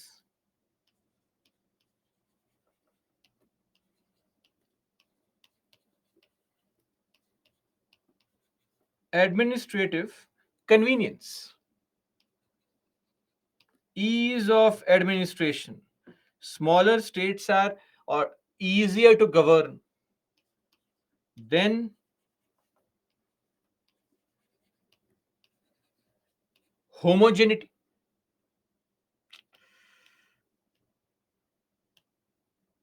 Homogeneity refers to a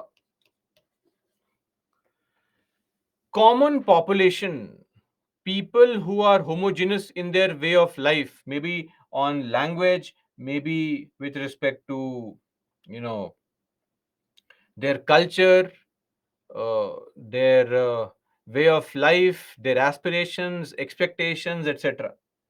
And when you have a similar kind of people living in an area, a smaller area, it will also promote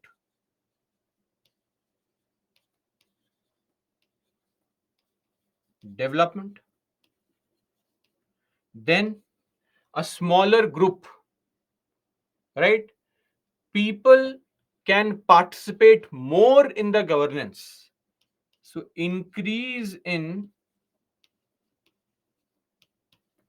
people's participation in administration.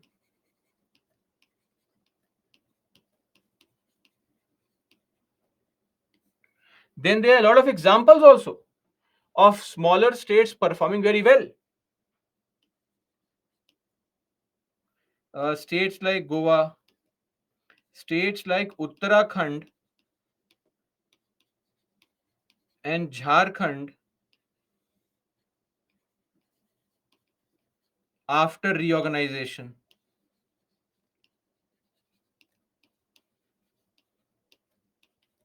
they have had an increase in economic performance or economic growth. This also is a supporting argument that a smaller state has seen way better potential in terms of economic growth, right? So, this is there as an advantage. Now, the challenge. What is the challenge? What are the arguments against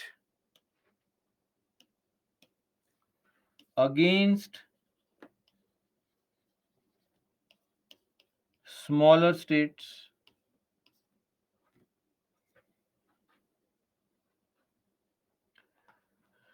Uttarakhand, Jharkhand.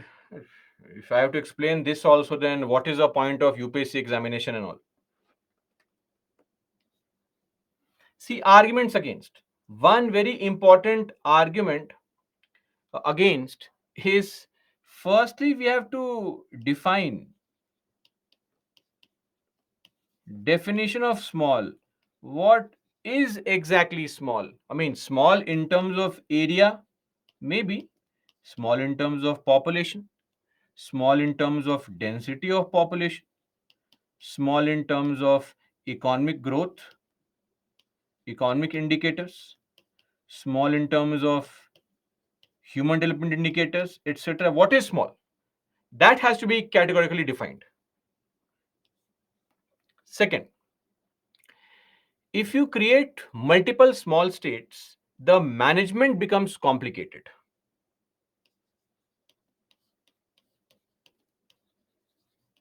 Difficult to manage for center. Manage center state relations, right? Interstate relations, they also become very complicated. Then, one more problem will also be the problem of economic viability.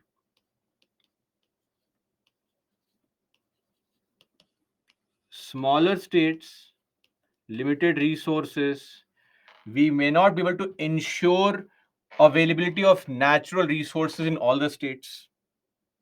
Then, more the states you create, more the institutions you have to create. Take the example of Andhra Pradesh. Erstwhile Andhra Pradesh, one CM office, one governor's office, etc. Now, two CM's office, two governor's office, two Vidhan Sabha, two Vidhan Parishad. So, we call that duplication of institutions, which is going to increase the expenditure, right? Then, what else? One more thing is going to be, one point is that smaller size is no guarantee for development. Look at states like, say, Bihar, Himachal, smaller size states relatively, in terms of area at least. A lot of northeastern states compared to a state like Tamil Nadu, Gujarat, Maharashtra, very big states. but economic growth is way better there. So, one more thing is smaller size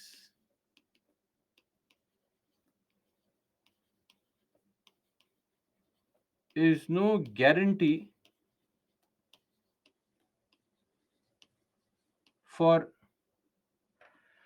uh, development. There is no guarantee of development in the smaller states. And also,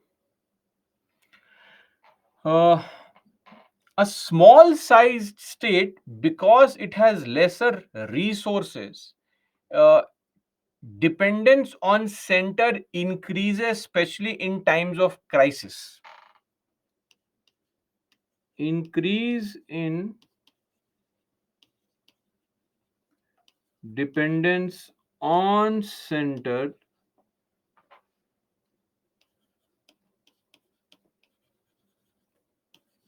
in times of crisis. Okay, so this is there. And what can then be a conclusion? See, we have to agree that a smaller area, lesser people, whatever, it is easy to administer. This point has to be agreed upon by everyone, because small areas are easy to administer. But then there are so many challenges also. How do you find the middle ground? Way forward. What is the way forward? Tell me.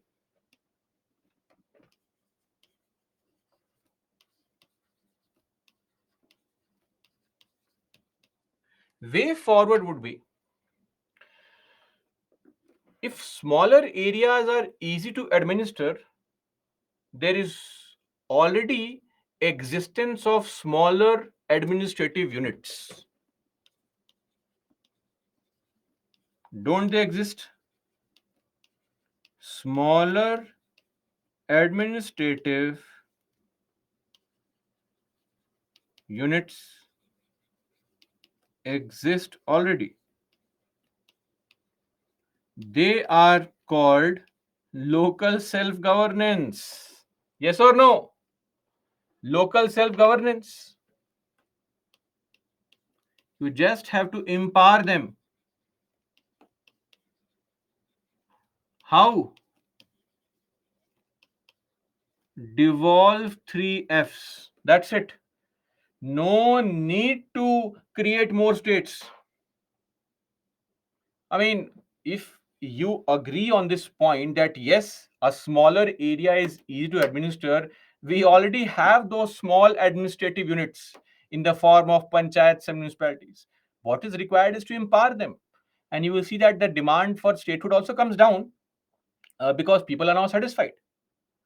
Okay, so this can be a better way forward rather than addressing the concern of what? Concern of statehood demand. And yes, when you we are not saying that we'll deny every demand possible. No, no. If a demand is there and is genuine, then of course it can be accepted. But a demand which is largely based on economic indicators, it can be sorted out either by giving funds, right? Devolving more funds, special packages can be given to that area, uh, aspirational districts can be set up, right? A separate development board can be set up. So, a lot of alternatives are there, and every such demand should be measured against a scientific checklist on population, development, HDI parameters, etc. And then the demand should be looked into. Okay, that's it. That's it. Uh,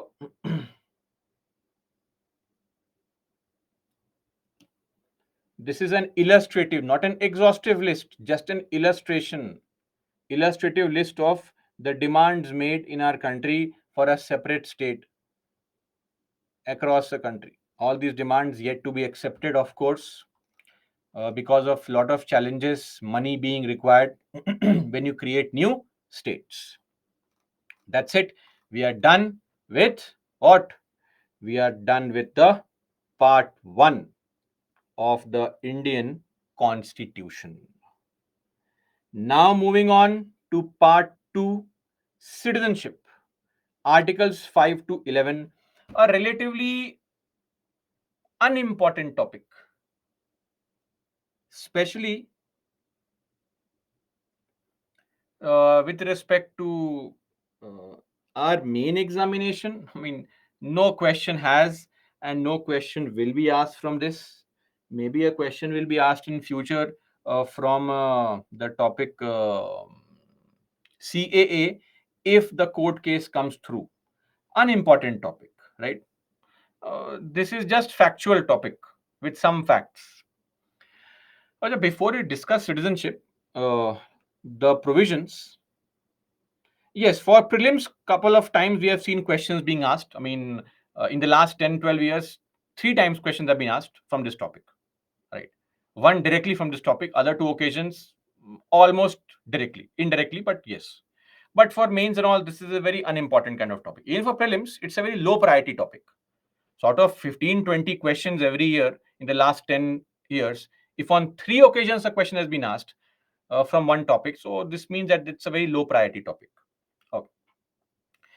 Before we begin our discussion, let's understand some basic terms which we'll be using in our discussion. One more thing. This topic citizenship is a part of union list. So we have to also keep in mind this important provision that it is a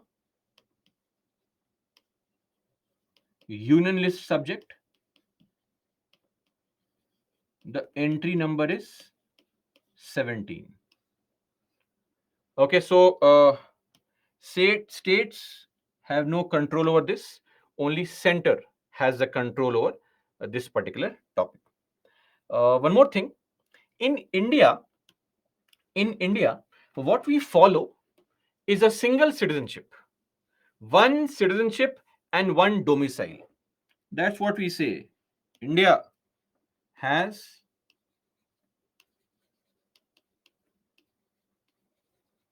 one citizenship, one domicile.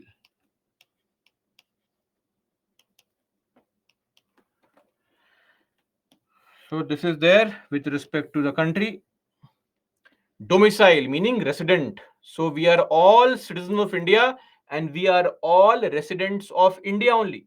I hope this point is clear. This was said not by me, by Supreme Court. Supreme Court said this famously in the 1964 Parvatavva versus Chinnavva case. Last year also, in the B. Subba Raidu case, 2022, Supreme Court said the same thing, that India is a land of single citizenship and one domicile. We are all citizens of India. We are all residents of India. Clear? Now, who is a citizen?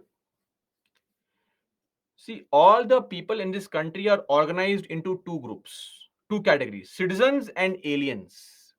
So, firstly, who are citizens? Citizens are participatory members of a political community. This concept of citizenship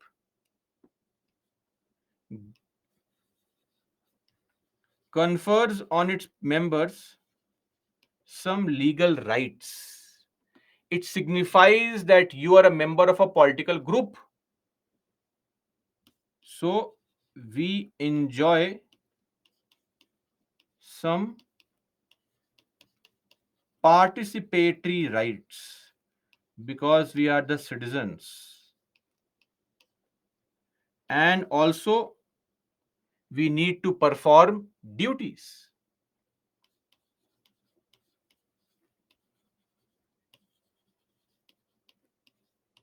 So, more rights, more duties. Citizen. Then comes the term alien. Who is this person alien? Not the jadoo of koi mil gaya. No, no. Alien refers to a foreigner. Foreigner means alien. Alien means foreigner. Same thing. Who is a foreigner? Foreigners are non-citizens, people of some other country, citizens of other countries. Foreigners can be of two kinds. One is a friendly alien, the second is an enemy alien. Simple question. Please tell me. Citizens of Pakistan are enemy aliens of India? Yes or no?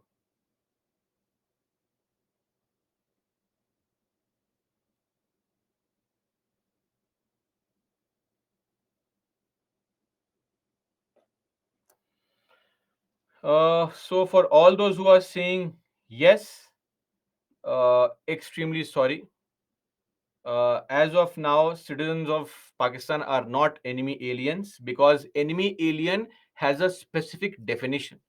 Enemy aliens are those people who are citizens of that country with which India is officially at war. Officially at war. India, as of now, is not officially at war with Pakistan. Uh, Maybe the case of Russia and Ukraine, right? Same goes for people of China also. We are officially not at war, right? India and Pakistan. What we have is hot peace, right? We have what is called a classic example of a toxic relationship where the sole motive and purpose of one country is to destabilize the other country. So their motive is this only. But we are officially not fighting. So as of now, there is no enemy alien for us. And who are friendly aliens? People of all other countries are friendly aliens, including people of the great land of China and Pakistan. They are friendly aliens. Sir, toxic relationship. Ignore that word. Ignore. Very unique sometimes that jokes need to be elaborated and explained. Forget all that. Just remember, innocent people, that Pakistan is not an enemy. Pakistanis are not enemy aliens. That's it. Done. Over. In the words of Rahul Gandhi, khatam.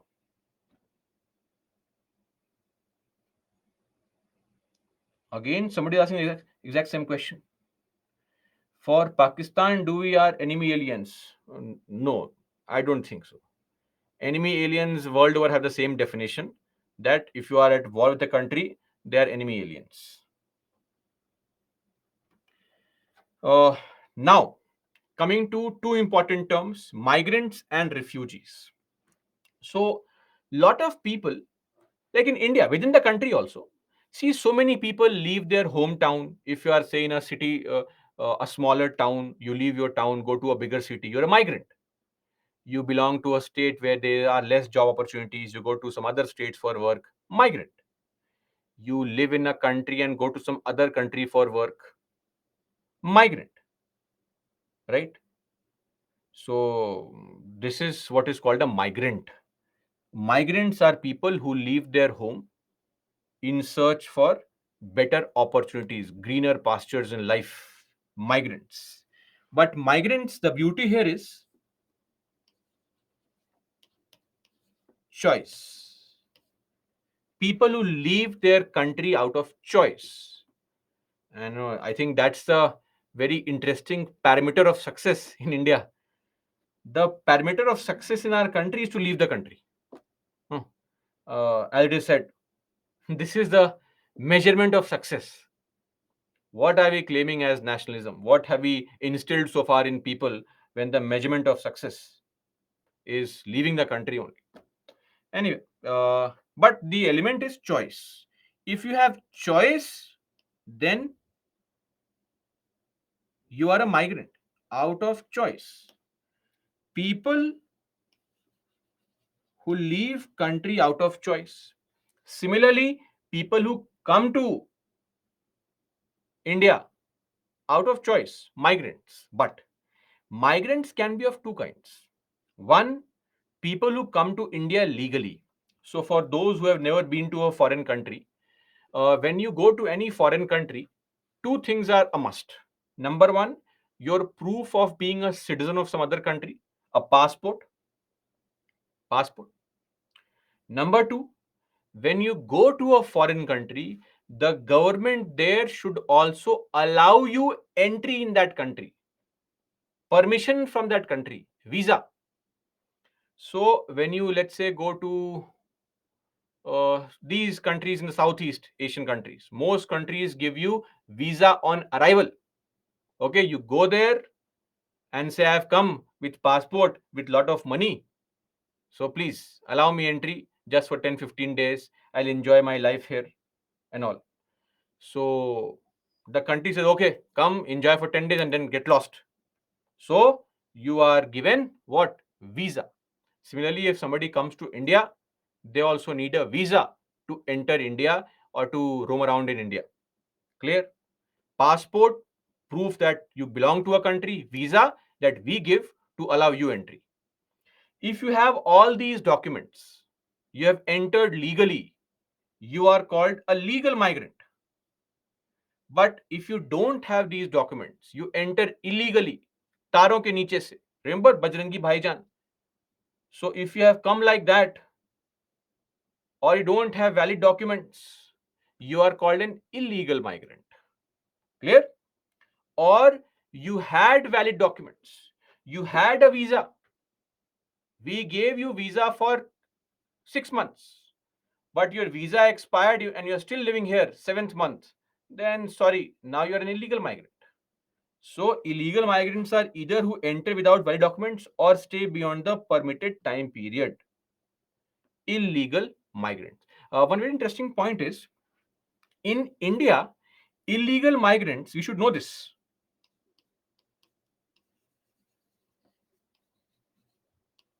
Illegal migrants can't apply for citizenship. They are not allowed only. If you go to apply for citizenship of India and you are an illegal migrant, we will send you to jail. Okay? And then we'll find out which country you belong to and we'll throw you there. Get lost. We'll send you on the very first plane back to the country. Second category of people are refugees. Who are refugees? Now, refugees are people who are also leaving the country, just like migrants, but forced, not choice. People who are forced into leaving their country, people who are running away from their country. Why? There could be a possibility of persecution, some kind of armed conflict is there, the country is in a war, etc.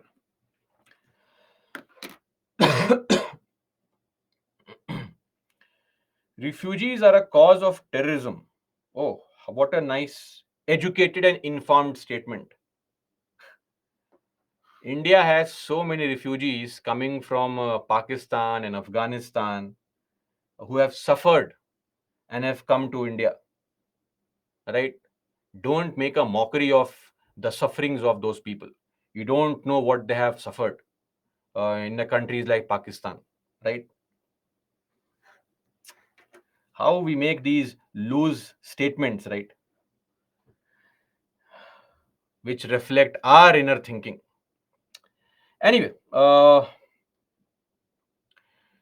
coming to this point of refugees, please understand that India, firstly, is not a signatory to any kind of international convention. No country can force us to keep refugees. Of course, refugee is somebody who is escaping an armed conflict, running for life.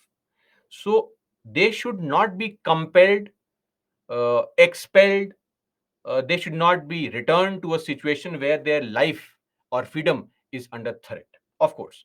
But India is under no obligation legally to accept refugees. Are we clear? So that's there. This is with respect to the refugees and migrants. Please remember this point. Migrants are legal and illegal, and illegal migrants cannot apply for Indian citizenship. I am telling this to you. Why? Because we will need to know this point in future. Okay.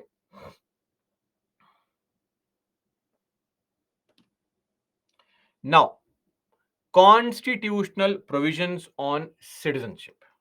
There are two more things that you should know with respect to terms commonly used on citizenship. One is, if a country offers citizenship by birth. What is this citizenship by birth? By virtue of being born on that soil, you automatically become the country's citizen. Say in USA, for example,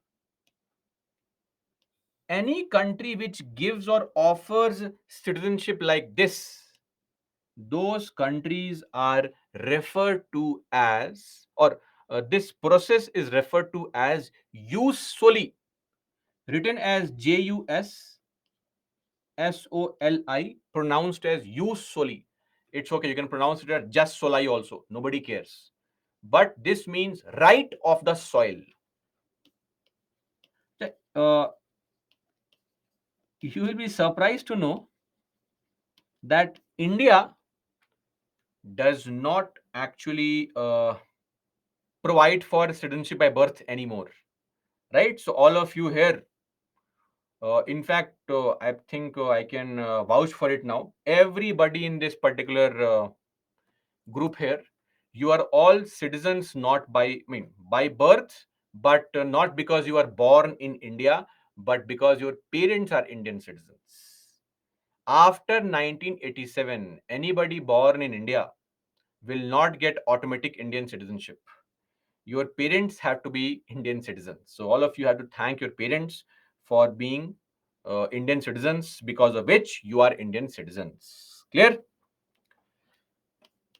So India now follows a form of citizenship which is based on ethnicity, which is based on ancestry.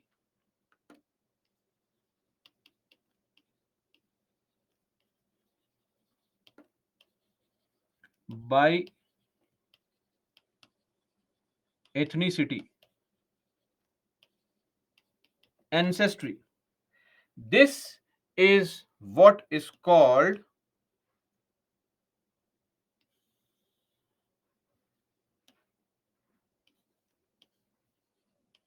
jus sanguinis. This is what we get right now in the country. We are now Indian citizens because of our ancestral origin, because our parents are Indian citizens. Clear? Okay. So this is with respect to what? Some basic terms that you should know. Now coming to constitutional provisions on citizenship. Articles 5 to 11.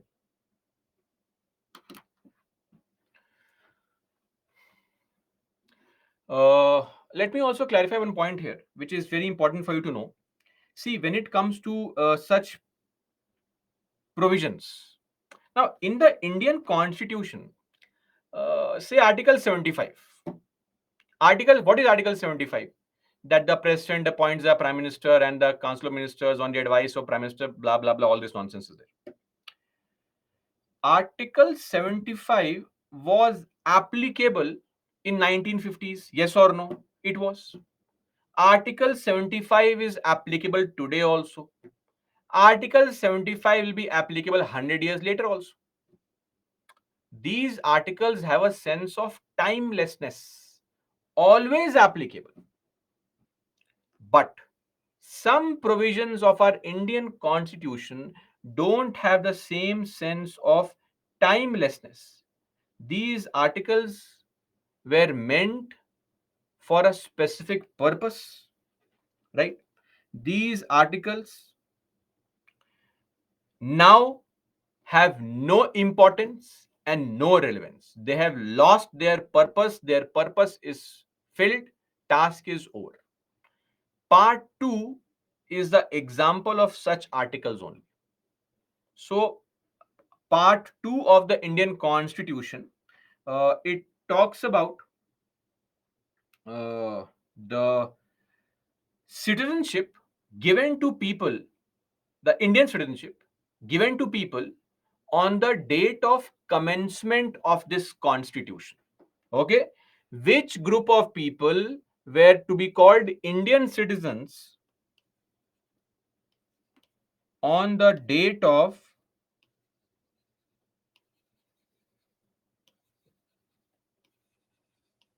commencement of the constitution, which is 26th of January 1950. So these provisions only tell us who was and who was not an Indian citizen on this date. In future, how to become Indian citizen, how to lose Indian citizenship, that is not mentioned in the constitution. That is why right now these articles make no sense, because these articles are not applicable only. They are only meant for a very specific time period. Let's look at these articles now. So they are not really important for the examination anyway. First is Article 5. It simply says that every person at the commencement of the constitution who has the domicile in the territory of India, who was born in the territory of India, look at these statements: born in the territory of India, whose parents were born in the territory of India, or who has been residing in the territory of India for not less than 5 years before or immediately preceding such commencement. What commencement? Commencement of constitution. They shall be citizens of India. 1950, who is a citizen? This person is a citizen. Then this was Article 5. Articles not important, concept also not really important. Then Article 6. Article 6 is meant for those people who left Pakistan and came to India. So, lot of people came from Pakistan to India, from Pakistan to India, both East and West Pakistan. East Pakistan, now Bangladesh, thanks to India only. So, when these people came to India, we gave them Indian citizenship. But after almost a year of independence, we said, by these people keep on coming to India. What were you thinking for so long? Were you daydreaming? You had no idea. So we issued an ordinance. This date has no relevance. It is just one date where the government issued an ordinance saying that any person who has come to India from Pakistan before this date, no problem. You come directly and be an Indian citizen. But all those people who came to India after this date, you have to get yourself registered. One extra step is just get yourself registered with some foreign uh, officer. I mean, not foreign officer, the foreign registration office, FRRO, whatever name they may be called, right? And you will become an Indian citizen. A small check. That's it. Then this is Article 7. Article 7 was meant for those people who were confused people, persons who migrated to Pakistan but returned to India. So these were Indian people who firstly went to Pakistan when the independence plan was announced. As, oh, Pakistan, a great country, great idea, let's go to Pakistan. And they went to Pakistan, they realized, oh, by mistake I have come. Let me go back to India. And they are again coming to India. So these people, they are also to be given Indian citizenship on in 1950, but only when they apply for a permit for resettlement. So an additional task is they need to get a permit for resettlement. That's it. Then this was Article 8. any person who or either of whose parents or any of whose grandparents, right, were born in India, they were also to be called Indian citizens in 1950. And finally, very important, Article 9 says no person will be deemed to be an Indian citizen if you have voluntarily, out of your own choice, obtained the citizenship of some other country. Okay? So, and this provision is there even now under the laws also. And this is mentioned in the Constitution also, that before 1950, if anybody was in India, was an Indian citizen, was fit under these kind of criterias, but he voluntarily, out of choice, obtained the citizenship of some country, say some East African country, maybe USA, Canada, or as we call it, Canada, whatever, then you are not an Indian citizen. And lastly, Ambedkar said that, see, we cannot make laws on citizenship. It is not the objective of this particular article to lay down a permanent law of citizenship. We can only tell you who is a citizen now, right? Who is a citizen now. In future, the business of laying down permanent law of citizenship is left to the parliament. So, parliament, you make laws. And that is why we have an Article 11 which says that Parliament can make laws with respect to acquisition, acquiring, obtaining citizenship, and termination, ending citizenship. And has Parliament made a law? Yes, they have made a law. In 1955, Parliament made a law called Citizenship Act of 1955, which allows for citizenship for the people of India. Citizenship of India. Okay. This law has been amended 9 times so far. We have had 8 different CAA, Citizenship Amendment Act, 8 times. Look at this: once, twice, thrice, 4 times, 5 times, 6 times, 7 times, 8 times. It was the eighth time that the trouble, but beyond that, we have had smooth application of the Citizenship Amendment Act. So CAA 2019, we'll be studying that also, whether it was correct or not, is it legally incorrect or not, all these things. Maybe tomorrow. Okay. Now, under this law, how do you acquire citizenship? So this law is what is important, not the constitutional provisions. Interesting, right? Very surprising that a law is more important, because a law has relevance. The constitutional provision has no relevance. It is gone. Now 1950 is over. That day is over. On that day, who was an Indian citizen is of no concern to us right now. So, under the law, there are various sections. These are all the sections under the law. So, like this is section 3, section 4, section 5, section 6, section 7. So, how do you acquire Indian citizenship? Number one, Indian citizenship can be acquired by birth, but this was only till 1987. Post 1987, it is based on parents' citizenship.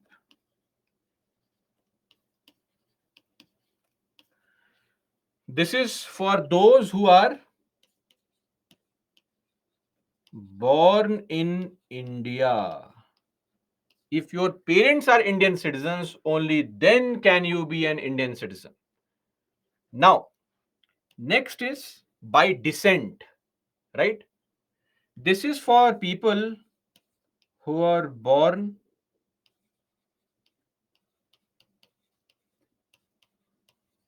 outside India. If you are born outside India, for example, lot of you here, uh, IFS officers, you'll become Indian Foreign Service officers, and you will go out of this country. You are posted in Somalia, Sudan. Okay, don't worry. You are posted in Norway, Sweden, USA. Happy now? So if you're posted in these countries and you get married there, you have kids there, the kid is born in on that soil, you want the kid to have Indian citizenship. So by descent, again, this is a classic example of what? Jus sanguinis, citizenship by descent. So this is based on parents' citizenship. So people born outside India can also become Indian citizens if their parents are citizens. Then these two are actually meant for foreigners.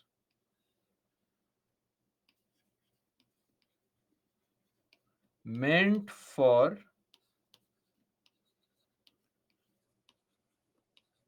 foreigners. People who are foreigners, meaning they were foreign citizens at some point of time in their life, citizens of some other country. Now, registration refers to registration refers to those people who have who share some bond with an Indian citizen, who share a bond with an Indian citizen. Now, bond could be through marriage, through ancestry, etc. These people can also be given Indian citizenship, but they have to apply for it through registration. There are some caveats attached that you have to, let's say, somebody here gets married to a foreigner.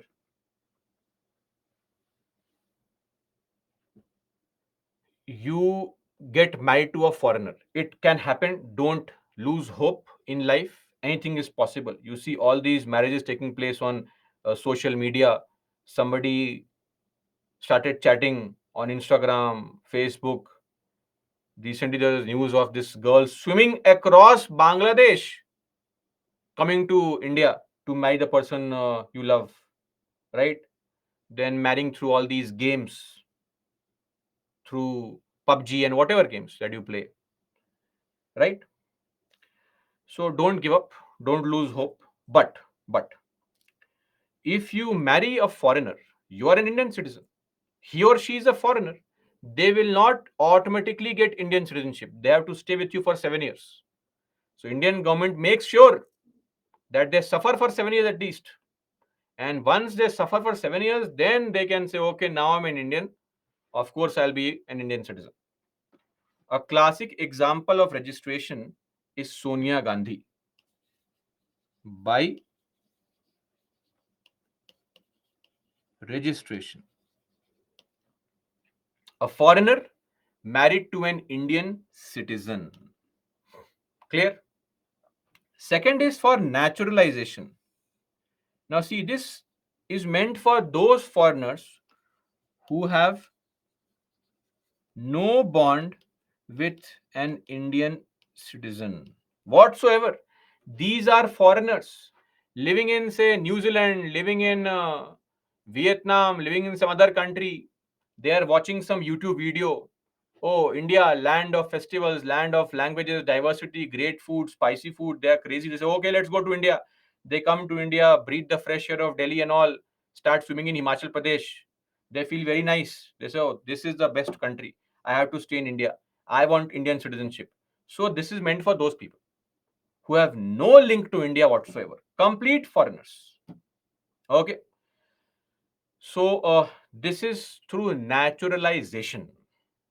Now, of course, if you want to apply for such citizenship, you have to live in India for some time before you can apply for such citizenship.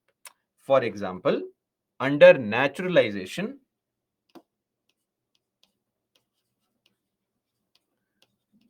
for how long should you be living in the country? Naturalization. You should be living in the country before. So, this is the date of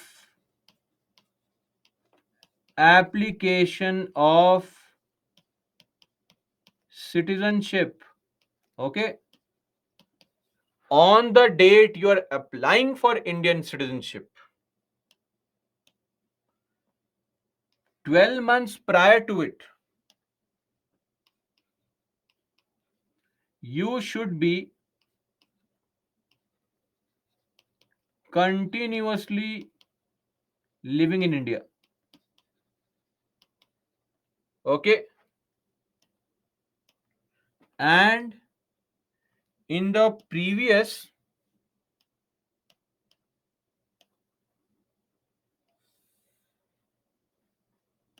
14 years,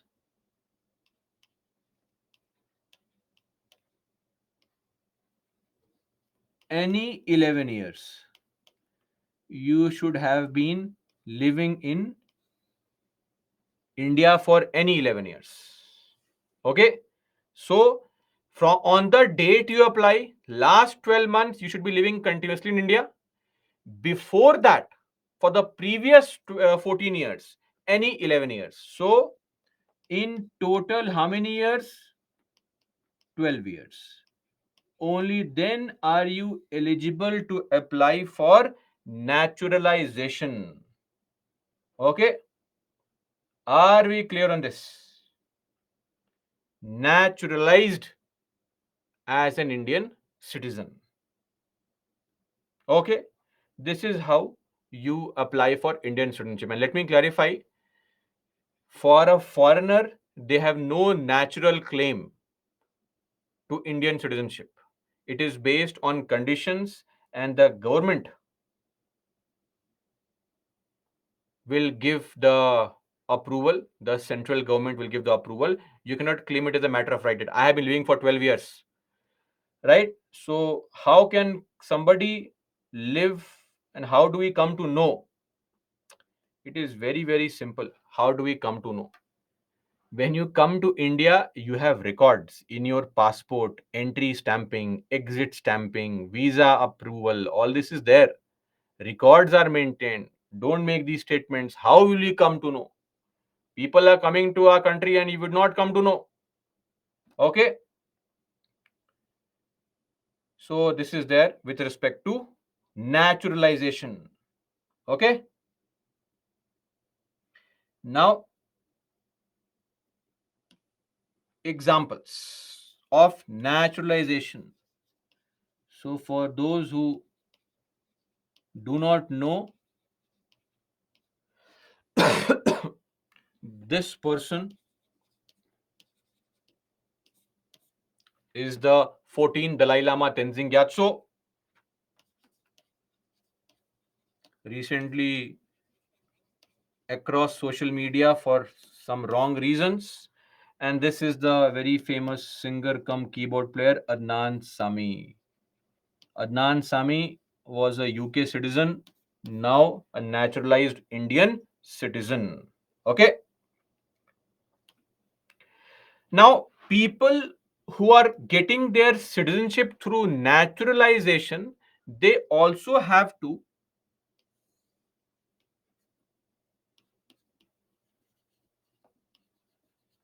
take an oath of allegiance. So, take an oath of allegiance. A bare minimum oath is there where they take an oath, and that's it. Done. Naturalization. Clear?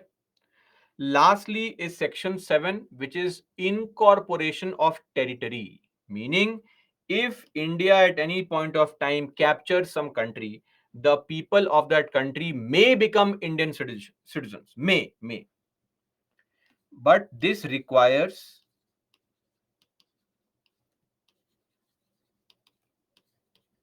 notification by GOI, Government of India, and is not automatic. Are we clear?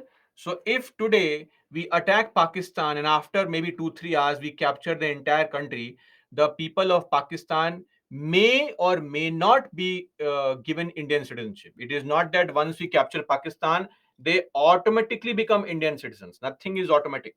The government will say, yes, okay, Pakistan, be Indian citizens. Or we can say, sorry, you buggers, you will never be Indian citizens. You will disturb us here also because you have been brainwashed right from childhood to have this anti-India feeling. That is your survival anti-India feeling. So that can also be there. Clear? By incorporation of territory, sections 3, 4, 5, 6, and 7. Okay. Apart from this, there are some other basic things also, like if you are somebody who has given immense contribution in the field of, say, uh, world peace, human progress, philosophy, art, literature, science, then the government can waive off the entire criteria of 12 years. It can say, come on, come to India. If Elon Musk says, I want to be Indian citizen, then the government can remove the criteria for his great contribution to science. Of course, not world peace, but science. So this can be done. Okay. Then some other criteria is being that if you want to apply for citizenship as a foreigner, then you should also know some language in the eighth schedule. And mind you, eighth schedule does not have English. So you need to know some Indian language. Now, these are all the intricate details which are not relevant for the examination, but we know that amongst us are hidden those aspirants who want to get all the useless information.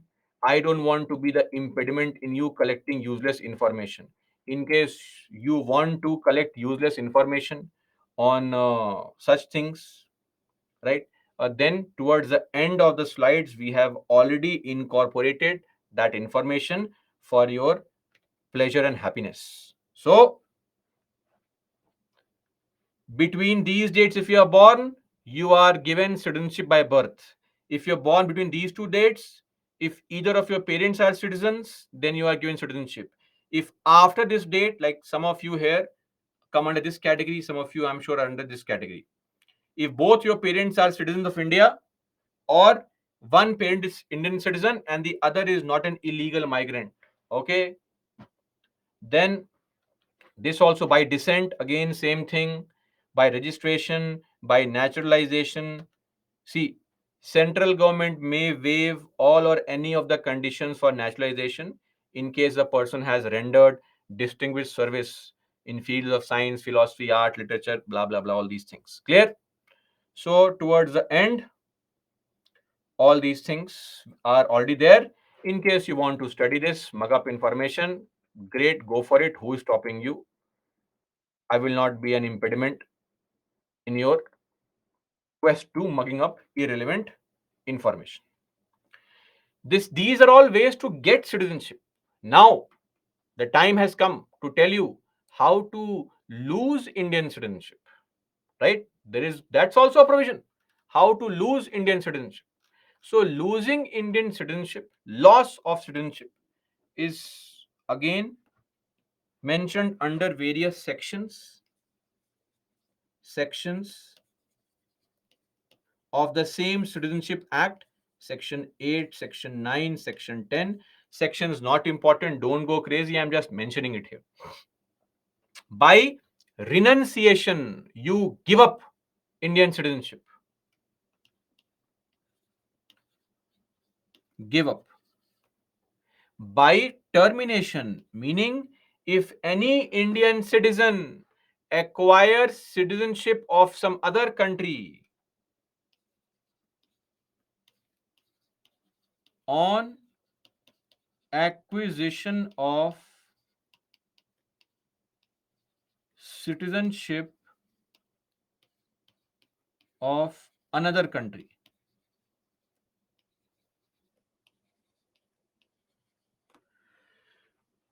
A classic example being Raju Bhai. So, Mr. Akshay Kumar, the patriot Kumar, the new Bharat Kumar, who loves making patriotic movies, the fitness freak, Mr. Akshay Kumar, is actually a Canadian citizen. He obtained the citizenship of Canada long back. Okay, now a few months back, there was some newspaper report that he had given some interview, I don't know, to some channel where he said that he has been planning now to get back his Indian citizenship. So I am not sure. I don't keep in touch with. I have no idea also what his personal life is, and we should have no interest also. But this is an example. Maybe he'll obtain it. Once he obtains it, you'll get to know in the newspaper and everywhere that Akshay Kumar has obtained Indian citizenship back. But as of now, he is a foreigner because he obtained the citizenship of some other country. Lot of celebs are not Indian citizens, right? For example, Alia Bhatt, for those who do not know, is not an Indian citizen. Imran Khan, the nephew of Amir Khan, he's also a US citizen. Jacqueline Fernandez, Nargis Fakiri, right?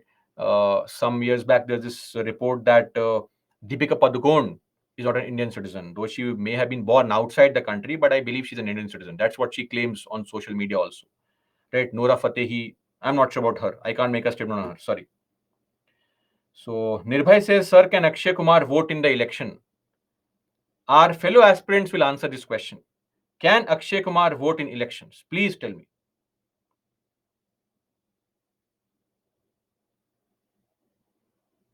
Okay, great. So nobody says yes here, thankfully. Of course not. Because we saw under the voting criteria that you have to be an Indian citizen. Only Indian citizens can vote. So Akshay Kumar, you will never see his photograph with a stained finger, right? Sadly. So now, these two ways to lose citizenship depend on people.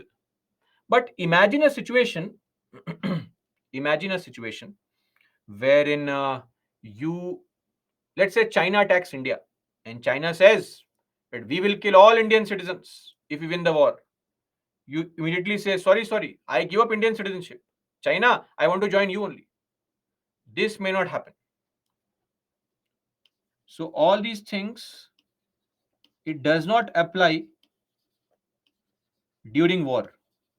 So if India is in a war, the central government can refuse to let you give up your citizenship. They'll say, come on, stay here only.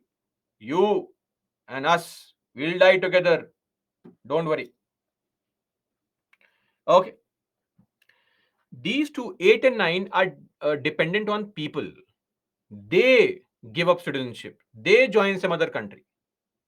But the 10th one is deprivation. This is done by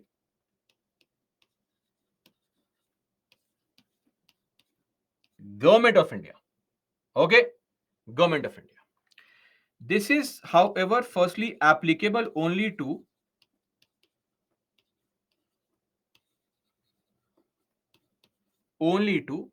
uh, people who have obtained citizenship through naturalization and registration. So, interestingly, did you observe something? There is no law in the country as of now, no procedure to take away our citizenship. So all of us who are citizens by birth or by descent, there is no law in the country which can take away our citizenship, right?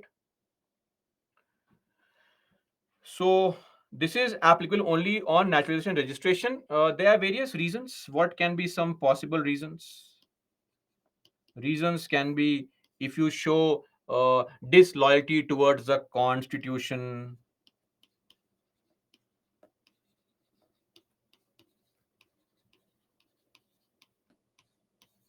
if it is found that you have obtained the Indian citizenship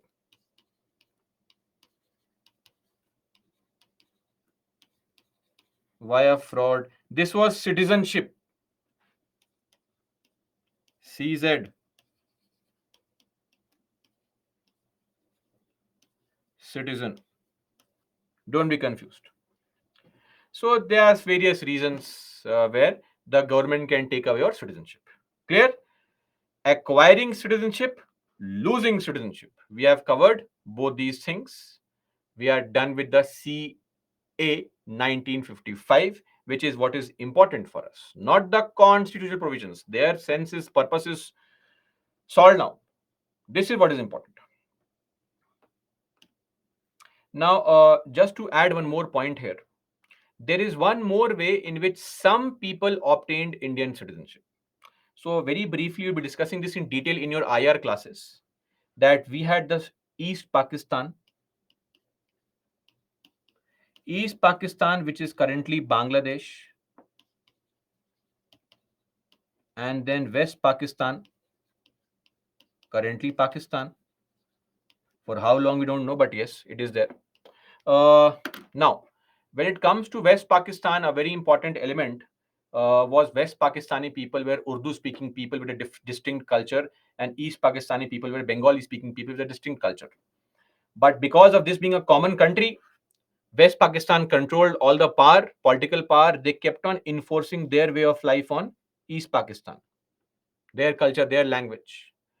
Lot of autonomy was not given to East Pakistan, and West Pakistan used armed forces against its own people. So this is what Pakistan is all about: using army on its own people. Okay, so please don't expect any sense of goodwill gesture from Pakistan in general also. So some of our great people in our country always will make the statement: the ISI is wrong, the government there is corrupt. People are very nice. They may have been nice if they were not brainwashed. If you refer to the textbooks of Pakistan, it has constantly brainwashed most people of Pakistan against India.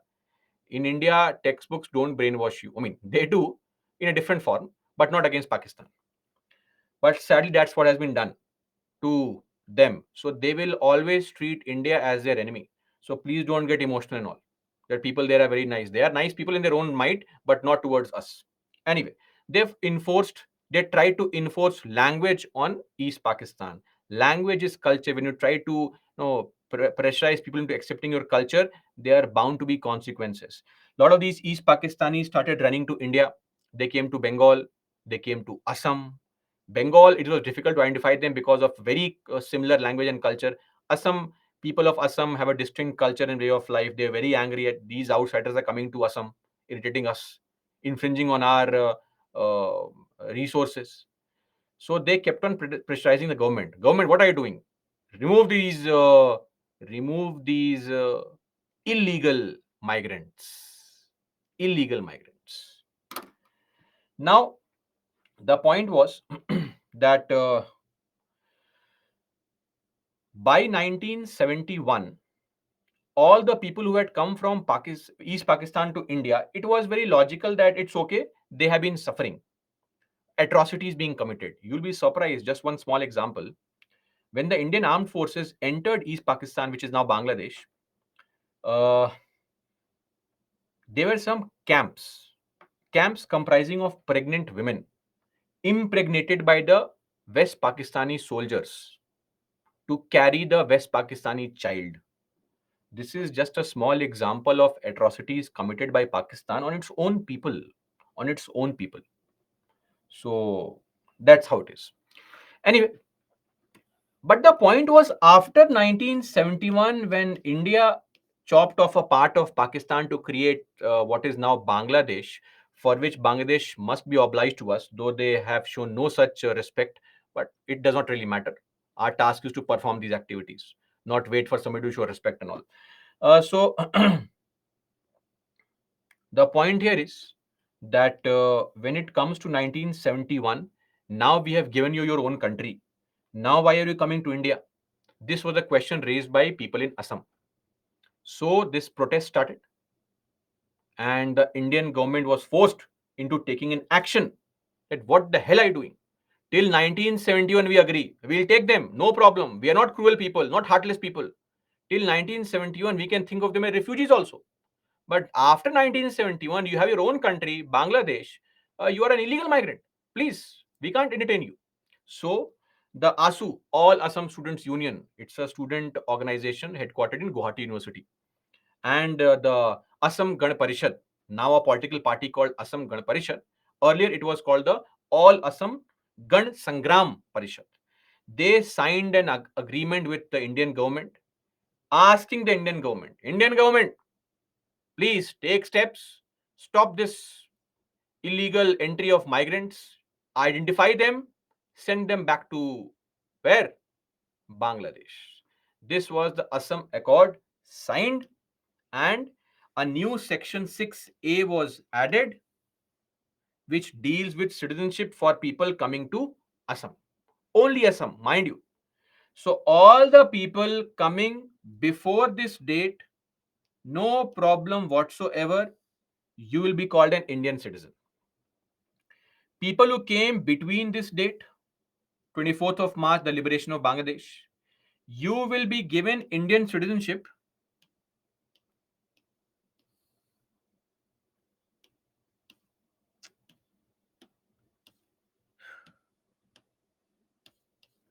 You will be given Indian citizenship after 10 years.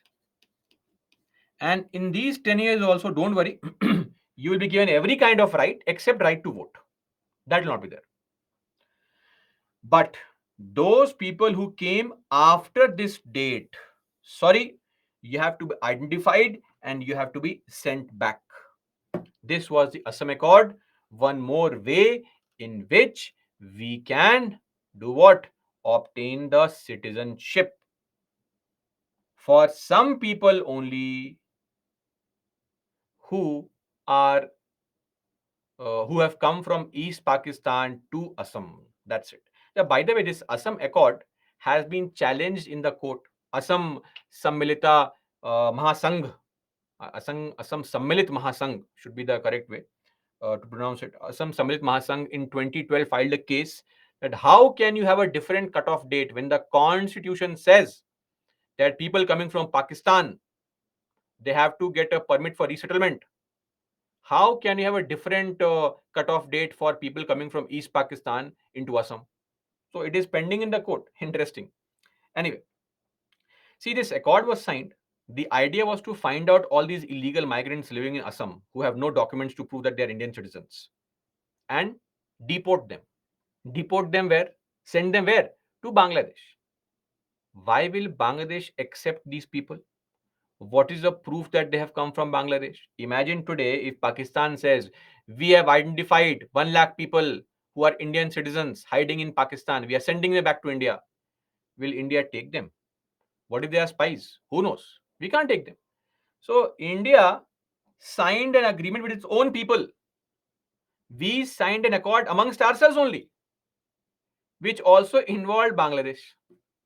The big problem is that what will we do with these illegal migrants? Secondly, no step was taken to find out who these illegal migrants are. Now it has been 60 years, 50 years at least for this, 50 years of this accord. So many people who have been living in India for the past 50 years, their sons, their grandsons have never seen Bangladesh. They think they're Indians only, right? Uh, what's the point and purpose now to create a list of illegal migrants? Will it work? It won't work. And if you find out illegal migrants, let's say 10 lakh people, 20 lakh people, illegal migrants, what will we do with them? We can't send them to Bangladesh. Bangladesh also has the exact same problem. Too many people. It will never accept them. Secondly, what can we do? Should we airdrop them, take a helicopter and throw them down in Bangladesh and run away from there? That won't work. We'll have to put them in some kind of detention center, camps, etc., whatever name you may call it. Rights violated, poverty, lack of proper food, hygiene, sanitation, difficult life, and then we already have our groups waiting in the country to pounce upon these people and brainwash them. See what India has done to you. Come on, raise your arms, uh, raise weapons, and we'll fight, wage a war against India. This is going to be a problem in future, which some of you aspirants have to deal as an IS officer in these areas. A problem which is beyond resolution. All thanks to our former politicians and our bureaucrats who took no step, who just delayed it. Let the future generation decide. And now you also delay it. Okay. So there is no alternative, frankly. You have to accept them. You can do nothing now, right? Whether you accept them with a smiling point or a point of anger, right? Nothing can be done. But quick action is required. This is all that is there as far as our obtaining citizenship is concerned. In the next class, we look into OCI, what is an OCI and PIO, and what is OCI card holder. And then we look into proof of citizenship.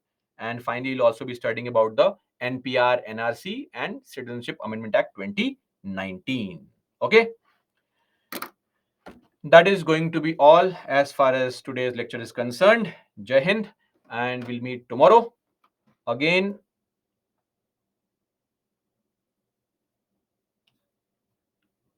PPT revisions, monthly magazine meant for people who are preparing for 2024.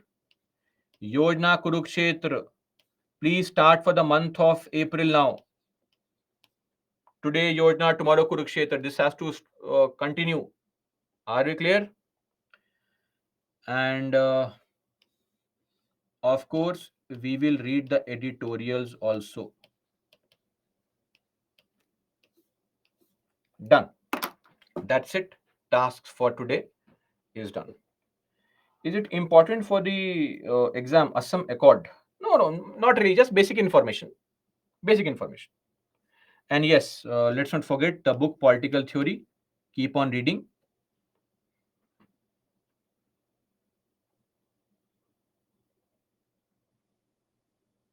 Yes, Mahima, that's true.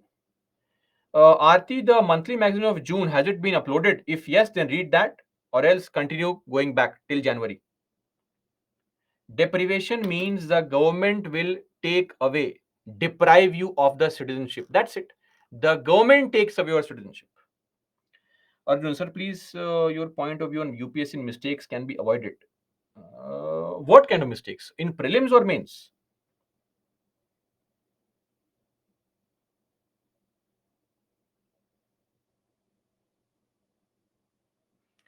Pooja, what is the use of Assam Accord? I mean, is it a rhetorical question? Then I don't know, but as far as this accord is concerned, it has tried to, you know, uh, understand the point of view of people of Assam who see these outsiders as threat to their own culture and existence and resources.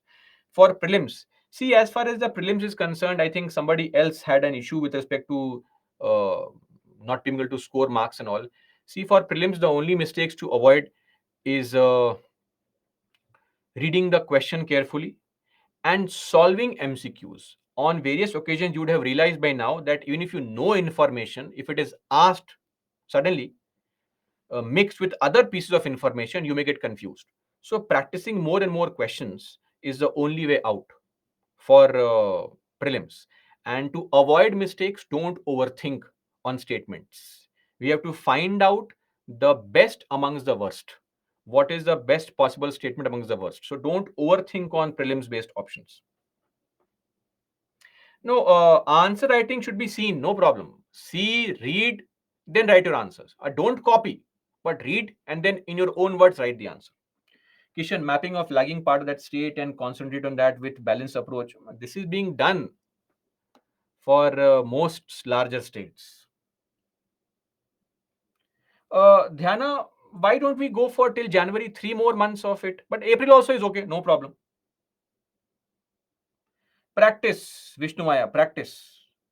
Shreyank, what you can do is take a printout of things, like say monthly magazine. Avoid reading monthly magazine online. You can get a copy of monthly magazine. So many places in Delhi sell all these, or take a printout. Find some a person in a city who is getting cheap printouts.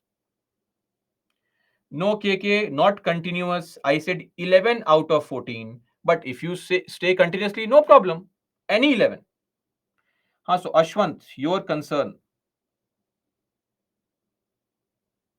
Uh, if I have to be harsh, I will say there is no personal reason enough to justify lack of revision. If you can take a class, you can also study for 2 hours. I think, frankly, I don't know the situation, but in most cases, I have talked to students, especially in offline classes. I know most of their personal reasons are excuses only. I don't want to sound harsh, but that's the reality. But anyway, what has happened has happened. Now, start from scratch and start revising, maybe 2 or 3 times. That can be done.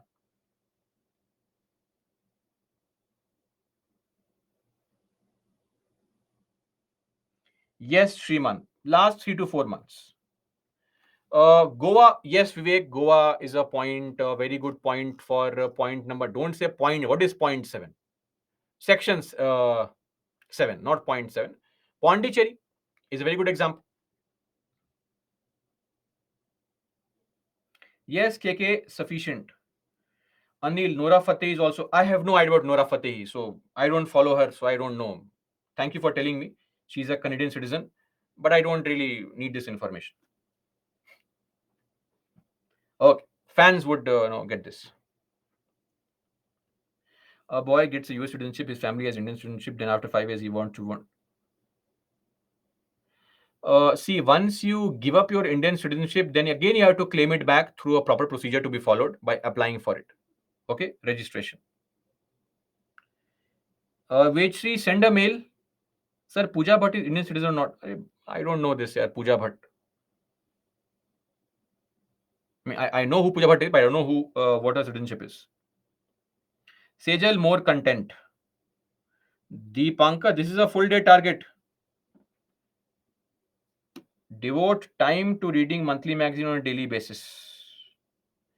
Yes, technical optionals. If you have not seen, if you have not studied from a college where there were very good faculty and teachers, and your technical knowledge on a subject is very poor, and you are an outsider, don't take it firstly. Like, say, if you are somebody who was a art student, engineering student, and you take economics as an optional, I don't think you will succeed.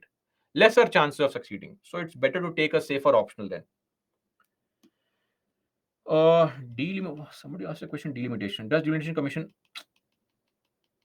redraw the boundaries of panchayats? No, Abhishek, it does not.